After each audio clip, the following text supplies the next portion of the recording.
আসসালামু আলাইকুম কাঁচা বাচ্চারা, তোমাদের 5 অধ্যায়ে আমি স্বাগত জানাচ্ছি। তোমাদের 5 অধ্যায়ের নাম হচ্ছে প্রোগ্রামিং ভাষা। তো আমরা এই অধ্যায়টা নিয়ে আলোচনা করব। তো প্রথমে তোমাদেরকে একটু জানতে হবে প্রোগ্রামিং ভাষা। এটা জানার পূর্বে তোমাদেরকে জানতে হবে যে প্রোগ্রাম জিনিসটা কি, তারপরে হচ্ছে প্রোগ্রামিং কি, তাহলেই তুমি বুঝতে পারবে হচ্ছে প্রোগ্রামিং ভাষা। প্রোগ্রামিং ভাষা। তো প্রথমে তোমাদেরকে জানতে হবে প্রোগ্রাম জিনিসটা কি আসলে। আমি তোমাকে সহজ করে একটু বোঝাই। ধরো তোমাকে আমি কোনো একটা সমস্যা সমাধান করতে দিলাম। সমস্যাটা এরকম, সমস্যা বলতে আমরা অঙ্ককে বোঝাবো, অঙ্ক। তো কোনো একটা অঙ্ক তোমাকে আমি করতে দিলাম। অঙ্কটা এরকম, 1 থেকে 100 পর্যন্ত যে সংখ্যাগুলো রয়েছে এর মধ্যে জোড় সংখ্যাগুলো বের করো। তাহলে তুমি প্রথমে 2, তারপরে 4, তারপরে 6, এইভাবে তুমি জোড় সংখ্যাগুলো বের করতে পারো। তো 1 থেকে 100 পর্যন্ত এভাবে তুমি যতটা জোড় সংখ্যা বের করবে, এটা বের করতে কিন্তু তোমার বেশ খানিকটা সময় লেগে যাবে। কিন্তু কম্পিউটারের ভেতরে যদি আমরা প্রোগ্রামিং করে দিই, এই সমস্যাটার সমাধানের উপায়টা যদি প্রোগ্রামিং করে দিই, কম্পিউটার কিন্তু ন্যানো সেকেন্ডের মধ্যে উত্তরটা দিয়ে দিতে পারবে। অর্থাৎ 1 থেকে 100 পর্যন্ত সংখ্যাগুলোর মধ্যে জোড় সংখ্যা কোনগুলা, ন্যানো সেকেন্ডের মধ্যে তোমাকে উত্তর দিয়ে দিতে পারবে যে এটা হচ্ছে 1 থেকে 100-100-র মধ্যে জোড় সংখ্যা। তো আসলে প্রোগ্রাম জিনিসটা কি, একটু সংজ্ঞার মাধ্যমে আমি তোমাদেরকে যদি বোঝাই। মূলত আমাদের উদ্দেশ্য হবে, প্রোগ্রামের উদ্দেশ্য হচ্ছে কোনো সমস্যাকে সমাধান করা। প্রোগ্রামের উদ্দেশ্য কি বললাম? কোনো সমস্যাকে সমাধান করা। আর কোনো সমস্যা মানে কোনো একটা অঙ্ক সমাধানের জন্য কম্পিউটারের ভাষায়, মানুষের ভাষায় না কিন্তু, কোনো একটা সমস্যা সমাধানের জন্য কম্পিউটারের ভাষায়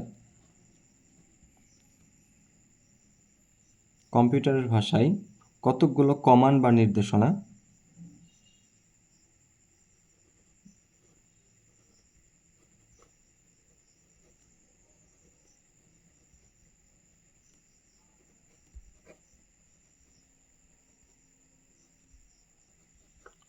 নির্দেশনাকে প্রোগ্রাম বলে। আমি বিষয়টা একটু তোমাকে বুঝিয়ে বলি। তোমার উদ্দেশ্য কোনো একটা সমস্যাকে সমাধান করা, কোনো একটা অঙ্ক করা। সে অঙ্কটা সমাধান করার জন্য কম্পিউটারের ভাষায় কতগুলো কমান্ড বা নির্দেশনা দিবা। এই কমান্ড বা নির্দেশনাগুলোকে আসলে প্রোগ্রাম বলে। এই প্রোগ্রামটা আমরা রচনা করে ফেলতে পারলে কম্পিউটার কি করতে পারবে? ন্যানো সেকেন্ডের মধ্যে তোমার যে অঙ্ক বা সমস্যা সেটার উত্তর দিতে পারবে। তাহলে কোনো সমস্যাকে সমাধান করার জন্য কম্পিউটারের ভাষায় কতগুলো কমান্ড বা নির্দেশনাকে প্রোগ্রাম বলে। সংজ্ঞাগুলো একটু মুখস্থ করে নেবে। আর প্রোগ্রামিং জিনিসটা কি? এই যে প্রোগ্রাম, যেটা দিয়ে আমরা কোনো সমস্যাকে সমাধান করতে পারি কম্পিউটারের ভাষায় রচনা করে। তাহলে এই যে প্রোগ্রাম, সেই প্রোগ্রামটা রচনা করার প্রক্রিয়াকে প্রোগ্রামিং বলে। কি বললাম? প্রোগ্রাম রচনা করার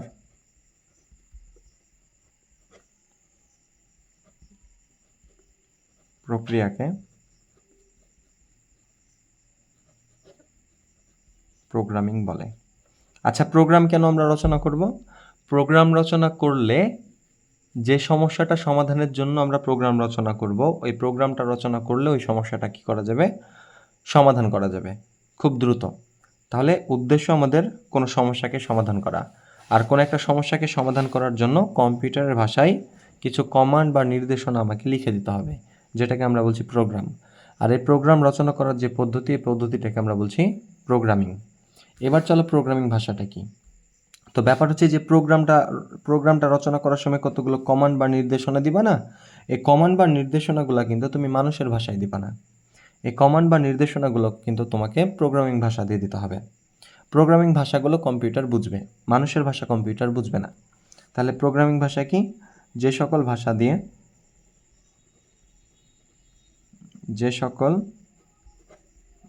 ভাষা দিয়ে প্রোগ্রাম রচনা করা হয়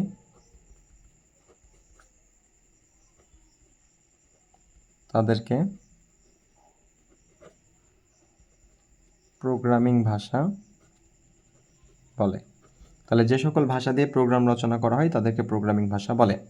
তো এরকম অনেকগুলো প্রোগ্রামিং ভাষা রয়েছে, তবে তোমাদের মূলত যে প্রোগ্রামিং ভাষাটা নিয়ে আলোচনা হবে সেটা হচ্ছে সি প্রোগ্রামিং বা সি ভাষা। তো আমরা এটা নিয়ে পরেই না হয় আলোচনা করব। চলো আমরা একটু ভেতরে ঢুকি। তাহলে আশা করি বুঝতে পেরেছ আমাদের উদ্দেশ্য প্রোগ্রাম রচনা করা। প্রোগ্রাম রচনা করলে আমরা কোনো সমস্যাকে সমাধান করতে পারবো, কোনো একটা অঙ্ককে সমাধান করতে পারবো কম্পিউটার দিয়ে খুব সহজে। আর এই প্রোগ্রামগুলো রচনা করার যে পদ্ধতি সেটাকে আমরা বলি প্রোগ্রামিং। আর এই প্রোগ্রামগুলো রচনা করার জন্য যে ভাষা ব্যবহার করা হয় তাদেরকে বলা হয় প্রোগ্রামিং ভাষা। তো মজার ব্যাপার হচ্ছে আজ পর্যন্ত যতগুলো প্রোগ্রামিং ভাষা আবিষ্কার হয়েছে এই সমস্ত প্রোগ্রামিং ভাষাগুলোকে আমরা দুইটা ভাগে ভাগ করি। তাহলে কি বললাম, আজ পর্যন্ত যত প্রোগ্রামিং ভাষা আবিষ্কার হয়েছে এই সকল প্রোগ্রামিং ভাষাগুলোকে আমরা দুইটা ভাগে ভাগ করি। একটা হচ্ছে উচ্চ স্তরের ভাষা, একটা কি বললাম, একটা হচ্ছে উচ্চ স্তরের ভাষা আর একটা হচ্ছে নিম্ন স্তরের ভাষা। তো আমরা যদি লিখি লো লেভেল ল্যাঙ্গুয়েজ মানে নিম্ন স্তরের ভাষা, আর একটা হচ্ছে হাই লেভেল ল্যাঙ্গুয়েজ, আর একটা কি বললাম, হাই লেভেল ল্যাঙ্গুয়েজ বলতে মানুষের ভাষা না, কম্পিউটারের ভাষা, বুঝছো, মানে প্রোগ্রামিং ভাষা। এই সমস্ত প্রোগ্রামিং ভাষাগুলোকে আমরা দুইটা ভাগে ভাগ করি, একটা হচ্ছে লো লেভেল আর একটা হচ্ছে হাই লেভেল। কথা কি বুঝতে পেরেছ? তো এই লো লেভেলের মধ্যে মূলত আমাদের জেনারেশন অনুযায়ী যদি আমরা ভাগ করি তাহলে আমাদের যে ফার্স্ট জেনারেশন ছিল এই ফার্স্ট জেনারেশনের ভাষা, তারপরে আমাদের যে সেকেন্ড জেনারেশন ছিল, তো এই যে সেকেন্ড জেনারেশনের ভাষা, এই ফার্স্ট জেনারেশনের ভাষা, এই যে সেকেন্ড জেনারেশন মানে তো বোঝো তাই না, তো প্রজন্ম, তো ফার্স্ট জেনারেশন তারপরে সেকেন্ড জেনারেশন, এই জেনারেশনের ভাষাগুলোকে আমরা লো লেভেল ল্যাঙ্গুয়েজ বলি। কিন্তু তারপরে আমাদের যে থার্ড জেনারেশন, তারপর হচ্ছে আমাদের ফোর্থ জেনারেশন এবং আমাদের যে ফিফথ জেনারেশন, এই 5টা জেনারেশন নিয়ে আমাদের বই আলোচনা করা হয়েছে আইসিটি বইয়ে। তো এই থার্ড জেনারেশন, ফোর্থ জেনারেশন এবং ফিফথ জেনারেশনের যে ভাষা সেই ভাষাগুলোকে আমরা বলি উচ্চ স্তরের ভাষা। তো চলো জেনে নেওয়া যাক ফার্স্ট জেনারেশনে কোন ভাষা আবিষ্কার হয়েছিল। তো সর্বপ্রথম যে প্রোগ্রামিং ভাষা আবিষ্কার হয়েছিল সেই প্রোগ্রামিং ভাষার নাম হচ্ছে মেশিন ভাষা। কি বলো তো ভাইয়া? মেশিন ভাষা। এবং এই ফার্স্ট জেনারেশন হচ্ছে 1945 সাল। আমি জেনারেশনগুলো একটু লিখে দিই আগে। ফার্স্ট জেনারেশন 1945 সাল, সেকেন্ড জেনারেশন তার 5 বছর পর 1950 সাল থেকে শুরু, থার্ড জেনারেশন তার 10 বছর পর অর্থাৎ 1960 সাল থেকে শুরু, ফোর্থ জেনারেশন তারও 10 বছর পর অর্থাৎ 1970 সাল থেকে শুরু, এবং ফিফথ জেনারেশন তারও 10 বছর পর অর্থাৎ 1980 সালের পর থেকে শুরু। তাহলে একটু সাল অনুযায়ী যদি জেনারেশনগুলো ভাগ করি তাহলে ফার্স্ট জেনারেশন ছিল 1945 সাল, সেকেন্ড জেনারেশন 1950 সাল, থার্ড জেনারেশন 1960 সাল, ফোর্থ জেনারেশন 70 এবং পঞ্চম জেনারেশন হচ্ছে 1980 সালের পর থেকে। দেখো 1945 থেকে 1950 5 বছরের ডিফারেন্স, তারপরে কিন্তু 10 বছরের ডিফারেন্স। যাই হোক, তো ফার্স্ট জেনারেশন অর্থাৎ 1945 সালে যে ভাষাটা আবিষ্কার হয়েছিল সে ভাষার নাম মেশিন ভাষা। একটাই ভাষা আবিষ্কার হয়েছিল, তার নাম কি বলতো? মেশিন ভাষা। আর সেকেন্ড জেনারেশনে যে ভাষা আবিষ্কার হয়েছিল সে ভাষার নাম হচ্ছে অ্যাসেম্বলি ভাষা। তো মজার ব্যাপার হচ্ছে ফার্স্ট জেনারেশনে একটা ভাষা আবিষ্কার হইলো, সেকেন্ড জেনারেশন অর্থাৎ 1950 সালের দিকে আরেকটা প্রোগ্রামিং ভাষা আবিষ্কার হইলো, সেটার নাম হচ্ছে অ্যাসেম্বলি ভাষা। কিন্তু এরপর থেকে অনেকগুলো করে প্রোগ্রামিং ভাষা আবিষ্কার হওয়া শুরু করলো, অর্থাৎ থার্ড জেনারেশন থেকে শুরু করে পরবর্তীতে অনেক বেশি বেশি প্রোগ্রামিং ভাষা আবিষ্কার হওয়া শুরু করলো। যেমন তোমাদের বলো তো, ধরে নাও একটা সাবান তো সবগুলোই সাবান, তো সাবানের বিভিন্ন কোম্পানি আছে না, তো এরকম অনেকগুলা কোম্পানি তারা তাদের কি করতে লাগলো, প্রোগ্রামিং ভাষাগুলো আবিষ্কার করতে লাগলো। তো থার্ড জেনারেশনে যে প্রোগ্রামিং ভাষাগুলো আবিষ্কার হয়েছিল তাদেরকে আমরা বলি উচ্চ স্তরের ভাষা। তাহলে 1960 সালে যে প্রোগ্রামিং ভাষাগুলো, মানে 1960 সালের পর থেকে যেগুলো আবিষ্কার হয়েছিল তাদেরকে বলা হয় উচ্চ স্তরের ভাষা। আর 1970 সালের পর থেকে যেগুলো আবিষ্কার হয়েছিল সেগুলোকে বলা হয় অতি উচ্চ স্তরের ভাষা। তোমরা বই একটু পড়বা, বুঝতে পারবা। 1970 সালের পর থেকে যেগুলো আবিষ্কার হয়েছিল তাদেরকে আমরা বলি অতি উচ্চ স্তরের ভাষা। আর 1980 সালের পর থেকে যেগুলো আবিষ্কার হয়েছিল সেগুলোকে আমরা বলি স্বাভাবিক ভাষা। তো স্বাভাবিক ভাষা বলার কারণ রয়েছে, এর কারণ হচ্ছে মূলত পঞ্চম জেনারেশনের পর থেকে যে প্রোগ্রামিং ভাষাগুলো আবিষ্কার হলো সেগুলো অনেকটাই মানুষের ভাষার মতন, তাই এদেরকে বলা হয় স্বাভাবিক ভাষা। তাহলে পুরো ব্যাপারটা ক্লিয়ার করতে গেলে আমরা বলতে পারি এই কথা যে আমাদের মূলত প্রোগ্রামিং যে ভাষাগুলো রয়েছে এই পুরো প্রোগ্রামিং ভাষাগুলোকে আমরা কয়টা ভাগে ভাগ করতে পারি? দুইটা ভাগে। একটা হচ্ছে লো লেভেল ল্যাঙ্গুয়েজ আর একটা হচ্ছে high level language. Low level হচ্ছে ফার্স্ট জেনারেশন, সেকেন্ড জেনারেশন, আর হাই লেভেল হচ্ছে থার্ড, ফোর্থ, ফিফথ থেকে পরবর্তী জেনারেশন। তো লো লেভেল ল্যাঙ্গুয়েজ এর প্রজন্ম যে ফার্স্ট জেনারেশন, সেই ফার্স্ট জেনারেশনে যে ভাষাটা আবিষ্কার হয়েছিল সেটা মেশিন ভাষা 1945 সাল। সেকেন্ড জেনারেশন যে ভাষাটা আবিষ্কার হয়েছিল নাম হচ্ছে অ্যাসেম্বলি ভাষা 1950 সাল। তারপরের থেকে 1960 সালের পর থেকে যে ভাষাগুলো তাদেরকে বলা উচ্চস্তরের ভাষা। 1970 সালের পর থেকে যে ভাষাগুলো সেগুলোকে বলা অতি উচ্চস্তরের ভাষা। এবং 1980 সালের পর থেকে যে ভাষাগুলো সেগুলোকে বলা হয় স্বাভাবিক ভাষা। তো এখন তোমাদের মনে প্রশ্ন জাগতে পারে, ভাই লো লেভেল এবং হাই লেভেল এটার কিভাবে আমরা ডিফারেন্সিয়েট করতে পারি? আমি তোমাকে সহজে বলি। আচ্ছা, তোমরাই বলো তো যে আজ থেকে 50 বছর আগে বা 30 বছর আগে যে মোবাইল ফোনগুলো ছিল সেগুলো আর এখনকার মোবাইল ফোন কি এক? বলো, এক না। তখনকার মোবাইল ফোনগুলোর অনেক ফাংশন কম ছিল, অনেক ঝামেলা ছিল, কিন্তু এখন তো অনেক আপডেটেড, তাই না? তো একইভাবে অনেক আগে যে ভাষাগুলো আবিষ্কার হয়েছিল প্রোগ্রামিং ভাষা, সেগুলো অনেক ন্যূনতম মানের ছিল, অনেক কঠিন ছিল, এবং আস্তে আস্তে ডে বাই ডে এটা উন্নত হইতে থাকে। তো ঠিক আছে, তো আমাদেরকে এগুলো জানতে হবে। আমার বিরক্ত লাগে মাঝে মাঝে এগুলো জেনে আমাদের কী লাভ, তারপরেও এখন আমাদের বইয়ে আছে, আমাদের এমসিকিউ প্রশ্ন আসবে। তো এখন তোমাদের মনে প্রশ্ন জাগতে পারে, ভাই লো লেভেল এবং হাই লেভেলের কোনো সংজ্ঞা আছে কিনা, বা লো লেভেল এবং হাই লেভেল আমি চিনব কী করে? তো মূলত লো লেভেলে তো একটা মেশিন ভাষা এবং অ্যাসেম্বলি ভাষা, কিন্তু পরীক্ষায় যদি আসে যে লো লেভেল ল্যাঙ্গুয়েজ কাকে বলে, পরীক্ষায় যদি আসে লো লেভেল ল্যাঙ্গুয়েজ কাকে বলে, তাহলে আমরা কি লিখতে পারি? তো আমি একটু পড়াশোনা বা রিসার্চ করে দেখেছি লো লেভেল এবং হাই লেভেলের মধ্যে তুমি পার্থক্য এইভাবে করতে পারো। লো লেভেল এবং হাই লেভেলের মধ্যে পার্থক্য তুমি এভাবে করতে পারো। ধরে নাও এটা তোমার কম্পিউটার, তুমি এই কম্পিউটারে একটা প্রোগ্রাম রচনা করলা। ঠিক আছে, ধরো এটা তোমার একটা কম্পিউটার এবং এই কম্পিউটারে তুমি একটা প্রোগ্রাম রচনা করলা। তারপরে ধরে নাও এটা তোমার হচ্ছে কম্পিউটার, আর একটা কম্পিউটার, এটা তোমার বন্ধুর কম্পিউটার। এখানেও এখন ধরে নাও তোমার এই প্রোগ্রামে, তোমার এই কম্পিউটারে তুমি যে প্রোগ্রামটা রচনা করলা, এই প্রোগ্রামটা রচনা করার উদ্দেশ্য কি? নিশ্চয়ই কোনো একটা সমস্যাকে সমাধান করা। তো তুমি দেখছো তোমার কম্পিউটারে এই প্রোগ্রামটা রচনা করার পর তুমি যে অঙ্কটার জন্য এই প্রোগ্রামটা রচনা করেছো সেই অঙ্কটা সমাধান করতে পারছে কম্পিউটার। তোমার কম্পিউটার এই প্রোগ্রামটা কাজ করছে, তোমার কম্পিউটারের প্রোগ্রামটা কাজ করছে, বা প্রোগ্রাম রচনা করার যে উদ্দেশ্য সেটা সাধন হচ্ছে। কিন্তু এই প্রোগ্রামটা যখন তুমি তোমার বন্ধুর কম্পিউটারে শেয়ার করছো, তখন দেখা যাচ্ছে যে তার কম্পিউটারে আর এই প্রোগ্রামটা কাজ করছে না। অর্থাৎ তোমার যে কম্পিউটারে প্রোগ্রামটা রচনা করেছিলে সেখানে ঠিকই কাজ করলেও এটি শেয়ার করার পর এটি অন্য কম্পিউটারে আসলে আর কাজ করছে না। তার মানে বুঝে নিতে হবে তোমার কম্পিউটারে তুমি যে ভাষাটা ব্যবহার করে প্রোগ্রাম রচনা করেছিলা, প্রোগ্রামের যে ভাষা, প্রোগ্রামিং ভাষা, যে প্রোগ্রামিং ভাষা ব্যবহার করে তুমি প্রোগ্রাম রচনা করেছিলা আসলে সেটা ছিল লো লেভেলের বা নিম্নমানের। নিম্নমানের হওয়ায় তোমার কম্পিউটারেই সেটা কাজ করলেও অন্য কোনো কম্পিউটারে এটা শেয়ার করলে সেটা কাজ করছে না। তাহলে আমরা সংজ্ঞাটা এভাবে বলতে পারি, যে সকল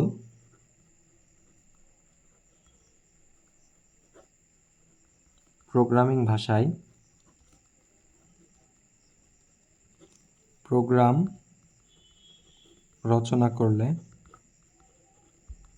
তা অন্য কম্পিউটারে রান করে না বা কাজ করে না, রান করে না, সে সকল ভাষাকে কি বলে বলো তো? লো লেভেল ল্যাঙ্গুয়েজ বলে। অর্থাৎ আমরা বলতে পারি যে মেশিন ভাষা একটা লো লেভেল ল্যাঙ্গুয়েজ। মানে আমি মেশিন ভাষায় কোনো কিছু রচনা, আমার কম্পিউটারে আমি মেশিন ভাষায় কোনো একটা প্রোগ্রাম রচনা করার পর আমি সেটি আমার বন্ধুর কম্পিউটারে বা অন্য কোনো কম্পিউটারে আমি শেয়ার করছি, কিন্তু সেটা কি করবে না? কাজ করবে না। তো এটা যদি হয় লো লেভেল ল্যাঙ্গুয়েজের সংজ্ঞা, তাহলে নিশ্চয়ই তোমরা বুঝতে পারছো যে আমাদের হাই লেভেল ল্যাঙ্গুয়েজের সংজ্ঞা কী হবে। তোমরা নিশ্চয়ই বুঝতে পারছো আমাদের বাংলায় লিখবো না ইংরেজিতে লিখবো। আমাদের হাই লেভেল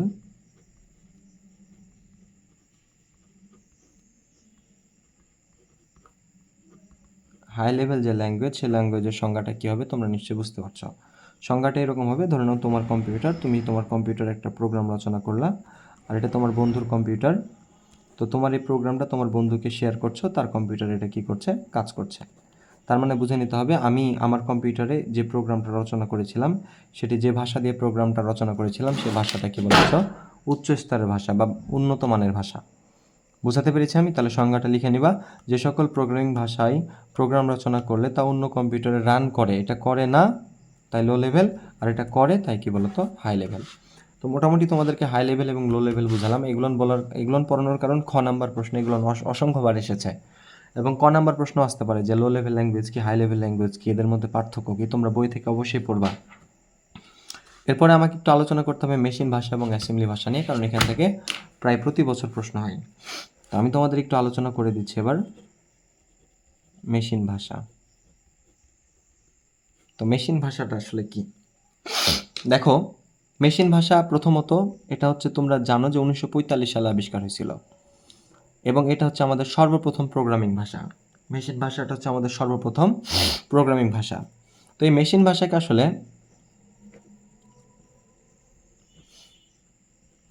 কম্পিউটারের নিজস্ব ভাষা বলা হয়। মেশিন ভাষাকে কি বলা হয়? কম্পিউটারের নিজস্ব ভাষা বলা হয়। এর কারণ কি আমি বলছি। মেশিন ভাষা রচনা করার সময় 0 এবং 1 ব্যবহার করা হয়। মেশিন ভাষা দিয়ে কোনো প্রোগ্রাম রচনা করার সময় কি ব্যবহার হয়? 0 এবং 1 ব্যবহার হয়। তার মানে মেশিন ভাষাটা কি দিয়ে তৈরি? 0 এবং 1 দিয়ে। তোমরা একটু মনে করে দেখো, তোমাদেরকে অসংখ্যবার তোমাদের কোনো শিক্ষক বা আমি বলেছি, কম্পিউটার মূলত এর এক্সটার্নাল যে কাজগুলো, ইন্টারনাল যে কাজগুলো, অভ্যন্তরীণ যে কাজগুলো রয়েছে, সে কাজগুলো মূলত কম্পিউটার কি করে? বাইনারি দিয়ে অপারেট করে, অর্থাৎ 0 এবং 1 দিয়ে কাজ অপারেট করে। তার মানে কম্পিউটার কিন্তু 0 এবং 1 ছাড়া কিছু বোঝে না। আর মেশিন ভাষা দিয়ে যখন তুমি প্রোগ্রাম রচনা করছো, সেই প্রোগ্রামটা কি দিয়ে তৈরি? 0 এবং 1 দিয়ে। তাহলে কি আমরা বলতে পারি না যেটাই মেশিন ভাষা সেটাই কম্পিউটারের নিজস্ব ভাষা? কম্পিউটার বুঝে 0-1, আর মেশিন ভাষাও রচনা হয় 0-1 দিয়ে। 0-1 বলতে তুমি যে কোনো কিছু, ধরে নাও এ লিখছো, এর জন্য 1011101 এরকম একটা কোড রচনা করছো। তো কম্পিউটার তো বোঝে না, কম্পিউটার তো সরাসরি কোডটা বোঝে। তো এই কোডটা কম্পিউটার সরাসরি বোঝে, আর এই রকম কোড ব্যবহার করে, এই 0-1 দিয়ে কোড ব্যবহার করেই তুমি মেশিন ভাষা দিয়ে কোনো প্রোগ্রাম রচনা করছো, তাহলে সেই প্রোগ্রামটা নিশ্চয়ই কম্পিউটার সরাসরি বুঝতে পারবে। তাই এই মেশিন ভাষাকে কম্পিউটার নিজস্ব ভাষা বলা হয়। মেশিন ভাষা 0-1 দিয়ে রচিত হয়। 3 নাম্বার যে কথাটা আমি বলবো তোমাদের, অনুবাদক প্রয়োজন নেই। এখন তোমার মনে জাগতে পারে, ভাইয়া অনুবাদক বিষয়টা কি? আমি তোমাকে বোঝানোর স্বার্থে একটু বলি অনুবাদক বিষয়টা কি। শোনো, ধরো যে তোমার একটা বন্ধু, সে হচ্ছে এ, আর তোমার আর একটা বন্ধু হচ্ছে বি, আর আমি হচ্ছে সি। তো ঘটনা হচ্ছে, ধরো যে তুমি ইংরেজি বোঝো, তুমি ইংলিশ ভাষা বোঝো, তোমার ওই বন্ধু ধরে নাও বাংলা ভাষা বোঝে, আর আমি বাংলাও বুঝি আবার ইংলিশও বুঝি। এখন তুমি তোমার বন্ধুর সাথে সরাসরি কথা বলতে পারছো না। এর কারণ হচ্ছে তোমার বন্ধু তো বোঝে হচ্ছে বাংলা, আর তুমি বোঝো ইংলিশ। তো তুমি কোনো কিছু ইংরেজিতে বললে, তোমার বন্ধু যেহেতু বাংলা শুধু বোঝে, তোমার বন্ধু সেটা কি করতে পারছে না, বুঝতে পারছে না। কিন্তু তুমি যদি এক কাজ করো, তুমি যদি ইংলিশে কোনো কিছু আমাকে বলো, যেহেতু আমি ইংলিশ বুঝি এবং বাংলা বুঝি, তাহলে সেই ইংলিশের ব্যাপারটাকে আমি বাংলায় ট্রান্সলেট করে নিতে পারবো। বাংলায় করে নিয়ে সেটা তোমার আরেকটা বন্ধুকে আমি কি করতে পারবো, বলতে পারবো। তোমার বন্ধু তো বাংলা বোঝে, তাহলে এবার কিন্তু কি হইলো, আসলে তোমার কথাটাই আমি তোমার বন্ধুকে বলে দিলাম। তো আমি মাঝখানে এই ভূমিকাটা পালন করছি, আমি হচ্ছে অনুবাদক। আমি কি বোঝাতে পেরেছি না পারি নাই বলো তো? নিশ্চয়ই আমি বোঝাতে পেরেছি।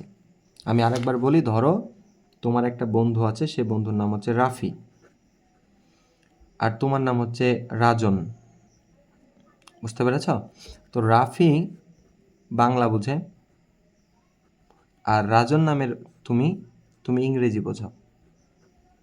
এখন তোমরা দুইজন কথা বলতে পারবে না, কারণ তুমি বাংলা ভাষা, তুমি ইংরেজি ভাষা, আর রাফি হচ্ছে বাংলা ভাষা।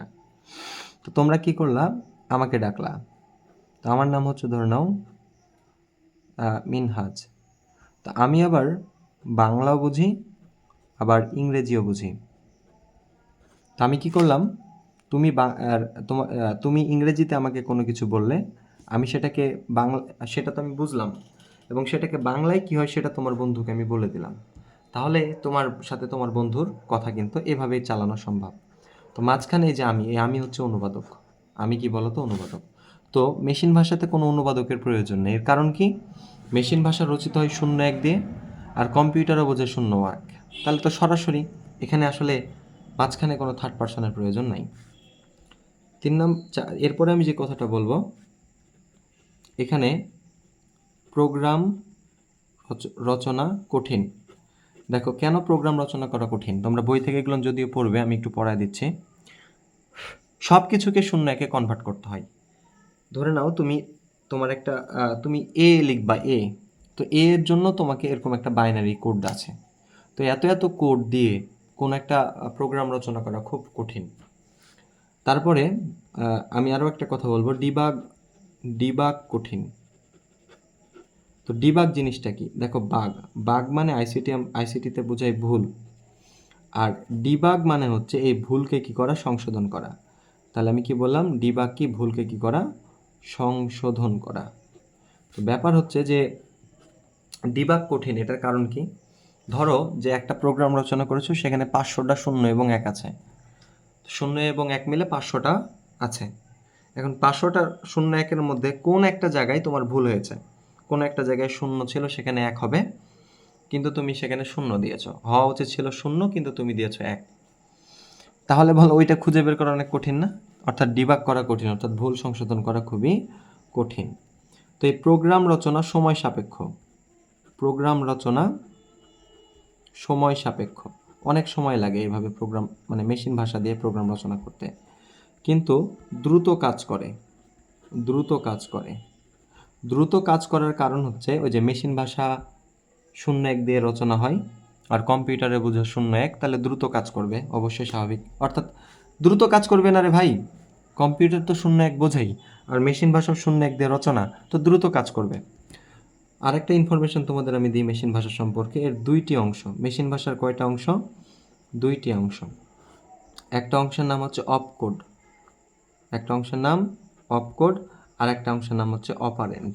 তো অপকোড কি, অপারেন্ড কি, তোমরা বই থেকে একটু সময় পেলে পড়ে নিও।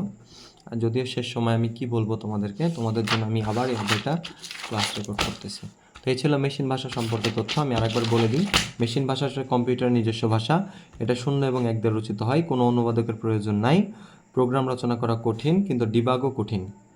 প্রোগ্রাম রচনা সময় সাপেক্ষ, অনেক সময় লাগে, দ্রুত কাজ করে, কারণ এখানে তো বাইনারি দ্রুত কাজ করবে। এবং মেশিন ভাষার কয়টা অংশ, 2টা অংশ, এবং মেশিন ভাষা কিন্তু একটা লো লেভেল ল্যাঙ্গুয়েজ, মানে নিম্ন স্তরের ভাষা।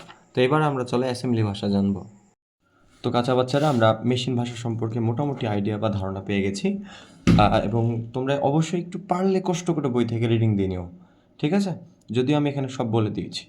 এবং তারপরে হচ্ছে যে আমরা মেশিন ভাষা তো 1945 সালে আবিষ্কার হলো ফার্স্ট জেনারেশনে, সেকেন্ড জেনারেশনে 1950 সালে দ্বিতীয় প্রজন্মে যে ভাষাটা আবিষ্কার হয়েছিল অ্যাসেম্বলি ভাষা। তো চলো এবার আমরা জানবো কী সম্পর্কে, অ্যাসেম্বলি ভাষা সম্পর্কে। এই অ্যাসেম্বলি ভাষা একটা প্রোগ্রামিং ভাষা, অনেক পুরনো একটা প্রোগ্রামিং ভাষা।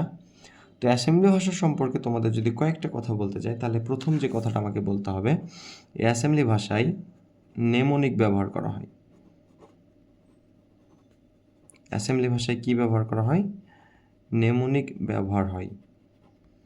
নেমোনিক বলতে আসলে আমি তোমাদের বুঝি, কিছু কিওয়ার্ড বা কিছু কি শব্দ বা কিছু সংকেত, যেমন ধরে নাও আমি যদি বলি অ্যাড, এই যে অ্যাড, এটা একটা সংকেত।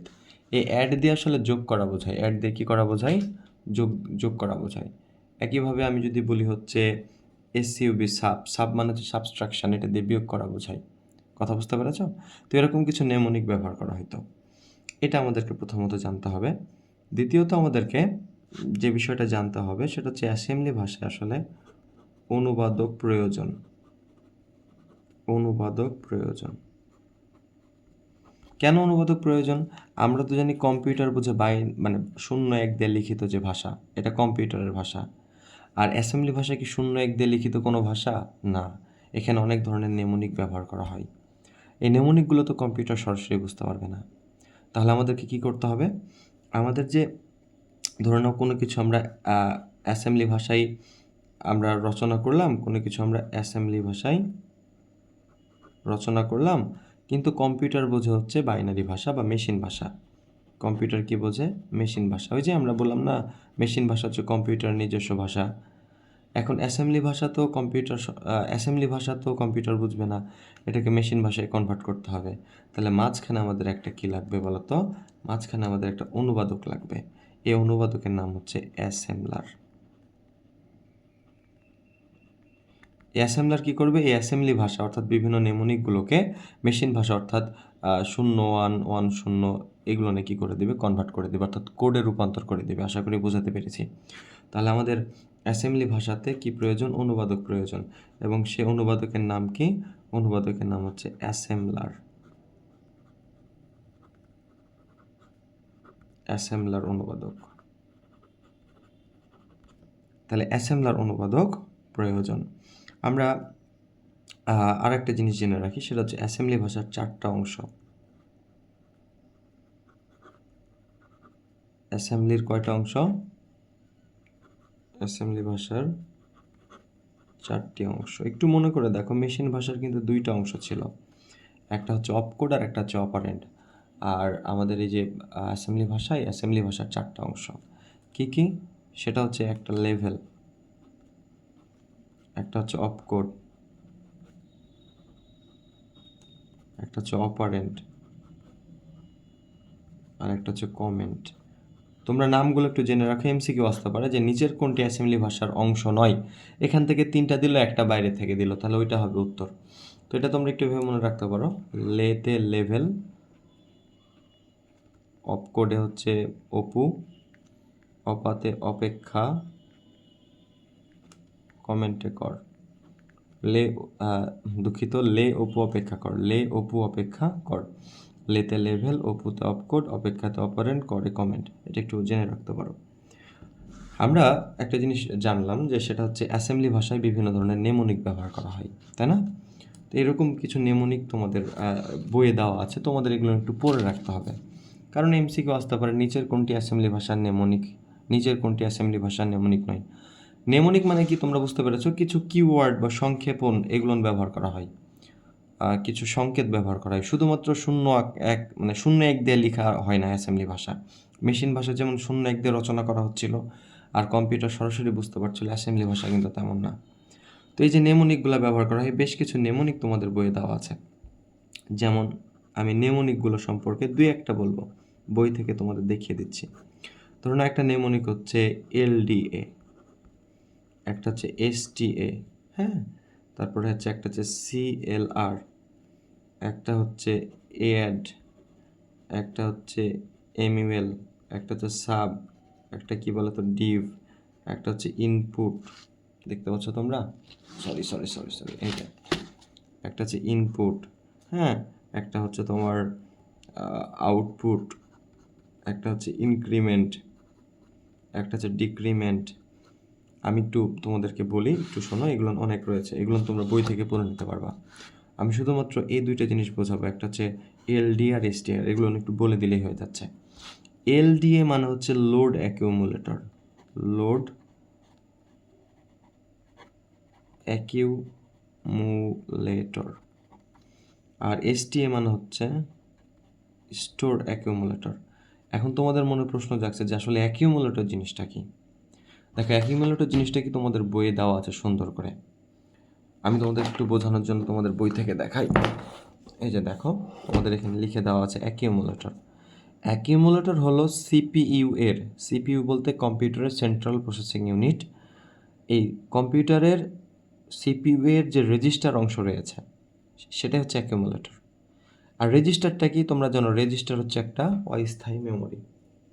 তাহলে আমরা বলতে পারি অ্যাকিউমুলেটর হলো সিপিইউ এর রেজিস্টারের একটা অংশ বা অস্থায়ী মেমোরি, যেখানে গাণিতিক ও যৌক্তিক কাজের ফলাফল সাময়িকভাবে সংরক্ষিত থাকে। ক নাম্বার আসতে পারে অ্যাকিউমুলেটর কি? সংজ্ঞাটা মুখস্থ করা কঠিন না, তুমি 2বার বলো আমার সাথে। অ্যাকিউমুলেটর হলো আমাদের যদি কম্পিউটার, সেই কম্পিউটারের যে সিপিইউ থাকে, ওই সিপিইউ এর একটা রেজিস্টার অংশ, যেখানে গাণিতিক এবং যৌক্তিক কাজের ফলাফল সাময়িকভাবে পার্মানেন্ট না, সাময়িকভাবে সংরক্ষিত থাকে, তাহলে অ্যাকুমুলেটর একটা অস্থায়ী মেমোরির ভূমিকা পালন করবে। কারণ অ্যাকুমুলেটর তো একটা রেজিস্টার, এবং রেজিস্টার কি অস্থায়ী মেমোরি না, যেখানে কি করা হয় গাণিতিক এবং যৌক্তিক কাজের ফলাফল সাময়িকভাবে সংরক্ষণ করা হয়, সেটা হচ্ছে অ্যাকুমুলেটর। বুঝতে পেরেছ? তোমাদেরকে আমি একটু ভালো করে একটু বোঝানোর জন্য আমি একটু বুঝাই যে ধরে নাও এটা তোমাদের কম্পিউটারের পিসি বা সিপিইউ।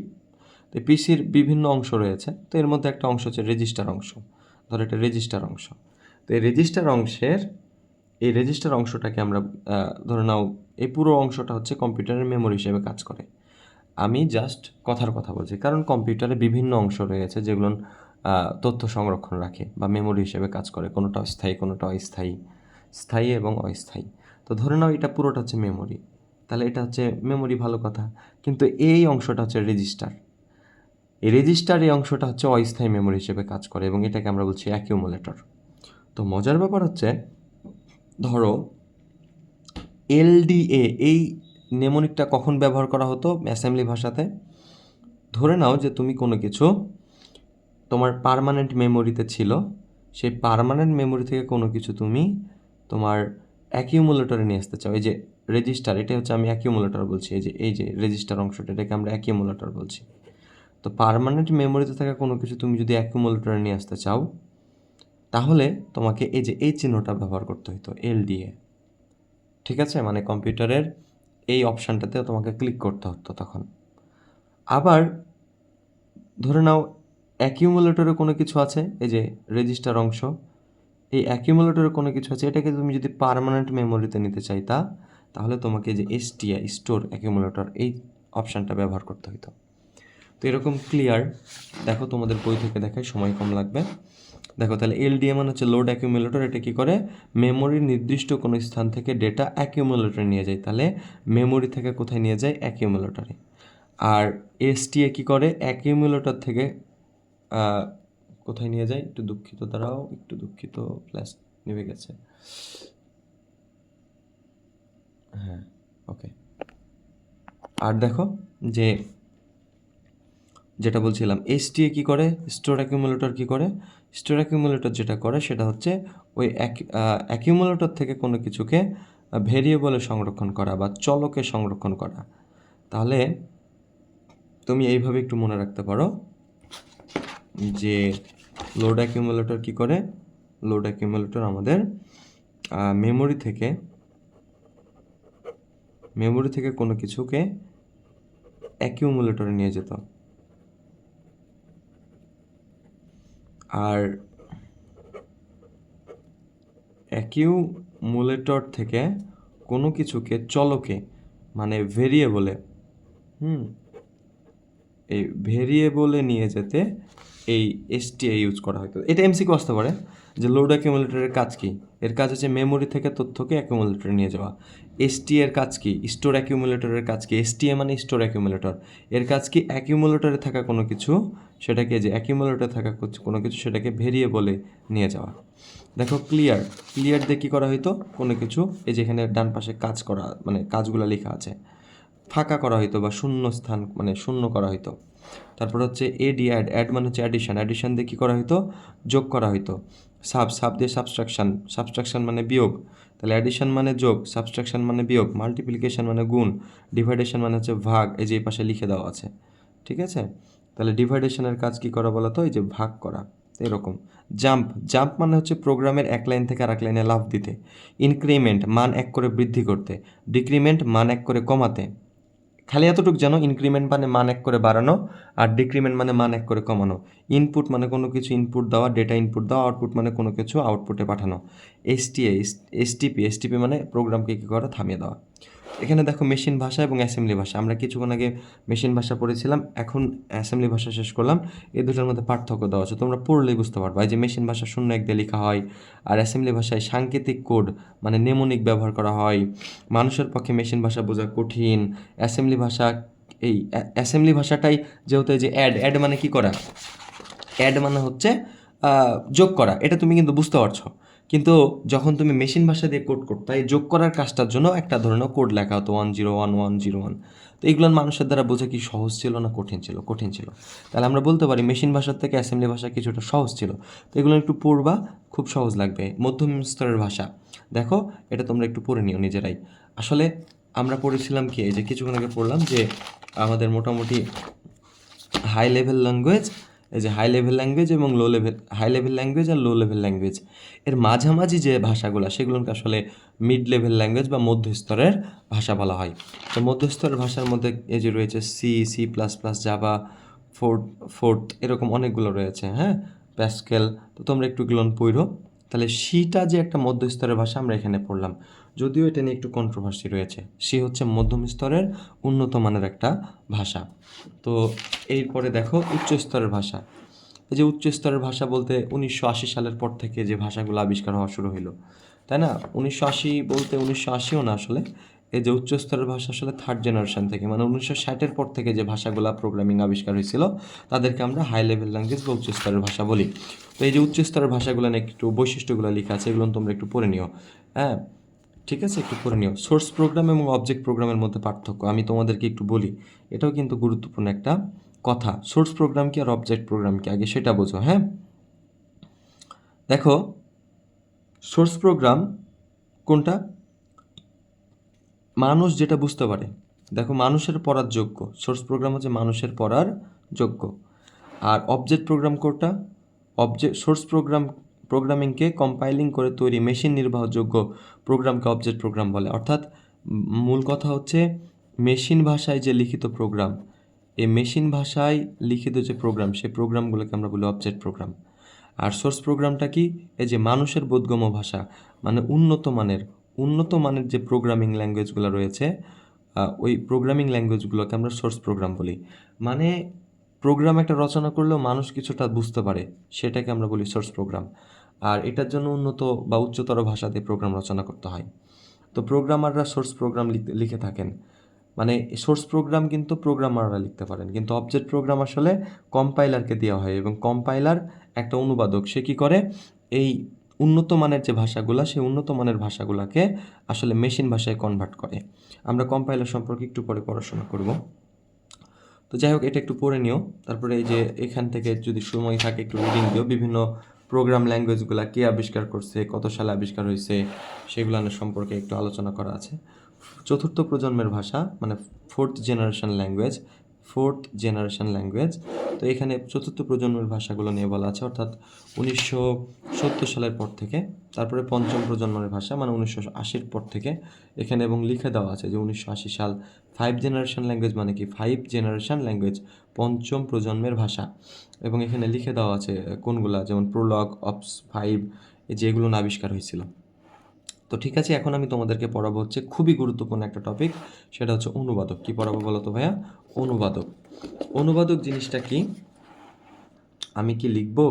আচ্ছা, হালকা করে লিখি, তাহলে তোমাদের একটু সুবিধা হবে। অনুবাদকটা কি দেখো, তাহলে আমরা এখন পড়বো হচ্ছে অনুবাদক। দেখো তোমাদের কিন্তু বুঝতে পারছো থিওরিটিক্যাল জায়গা চলছে, এবং এখান থেকে প্রশ্ন কিন্তু হবেই।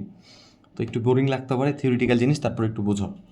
কিছুক্ষণ আগে আমরা জানলাম কম্পিউটার আসলে বোঝে হচ্ছে মেশিন ভাষা। কম্পিউটার আসলে বোঝে কি বলতো? মেশিন ভাষা। আর আমরা এটাও জানলাম মেশিন ভাষায় লিখিত কোনো প্রোগ্রামকে আমরা কি বলি? Object programme. এটাও কিন্তু একটা এমসিকিউ, তাই না? আর আমরা কি আসলে মেশিন ভাষা দিয়ে এখন প্রোগ্রাম রচনা করি? না, করি না। এটা তো 1945 সালে করা হইতো। তো আমরা কি করি এখন?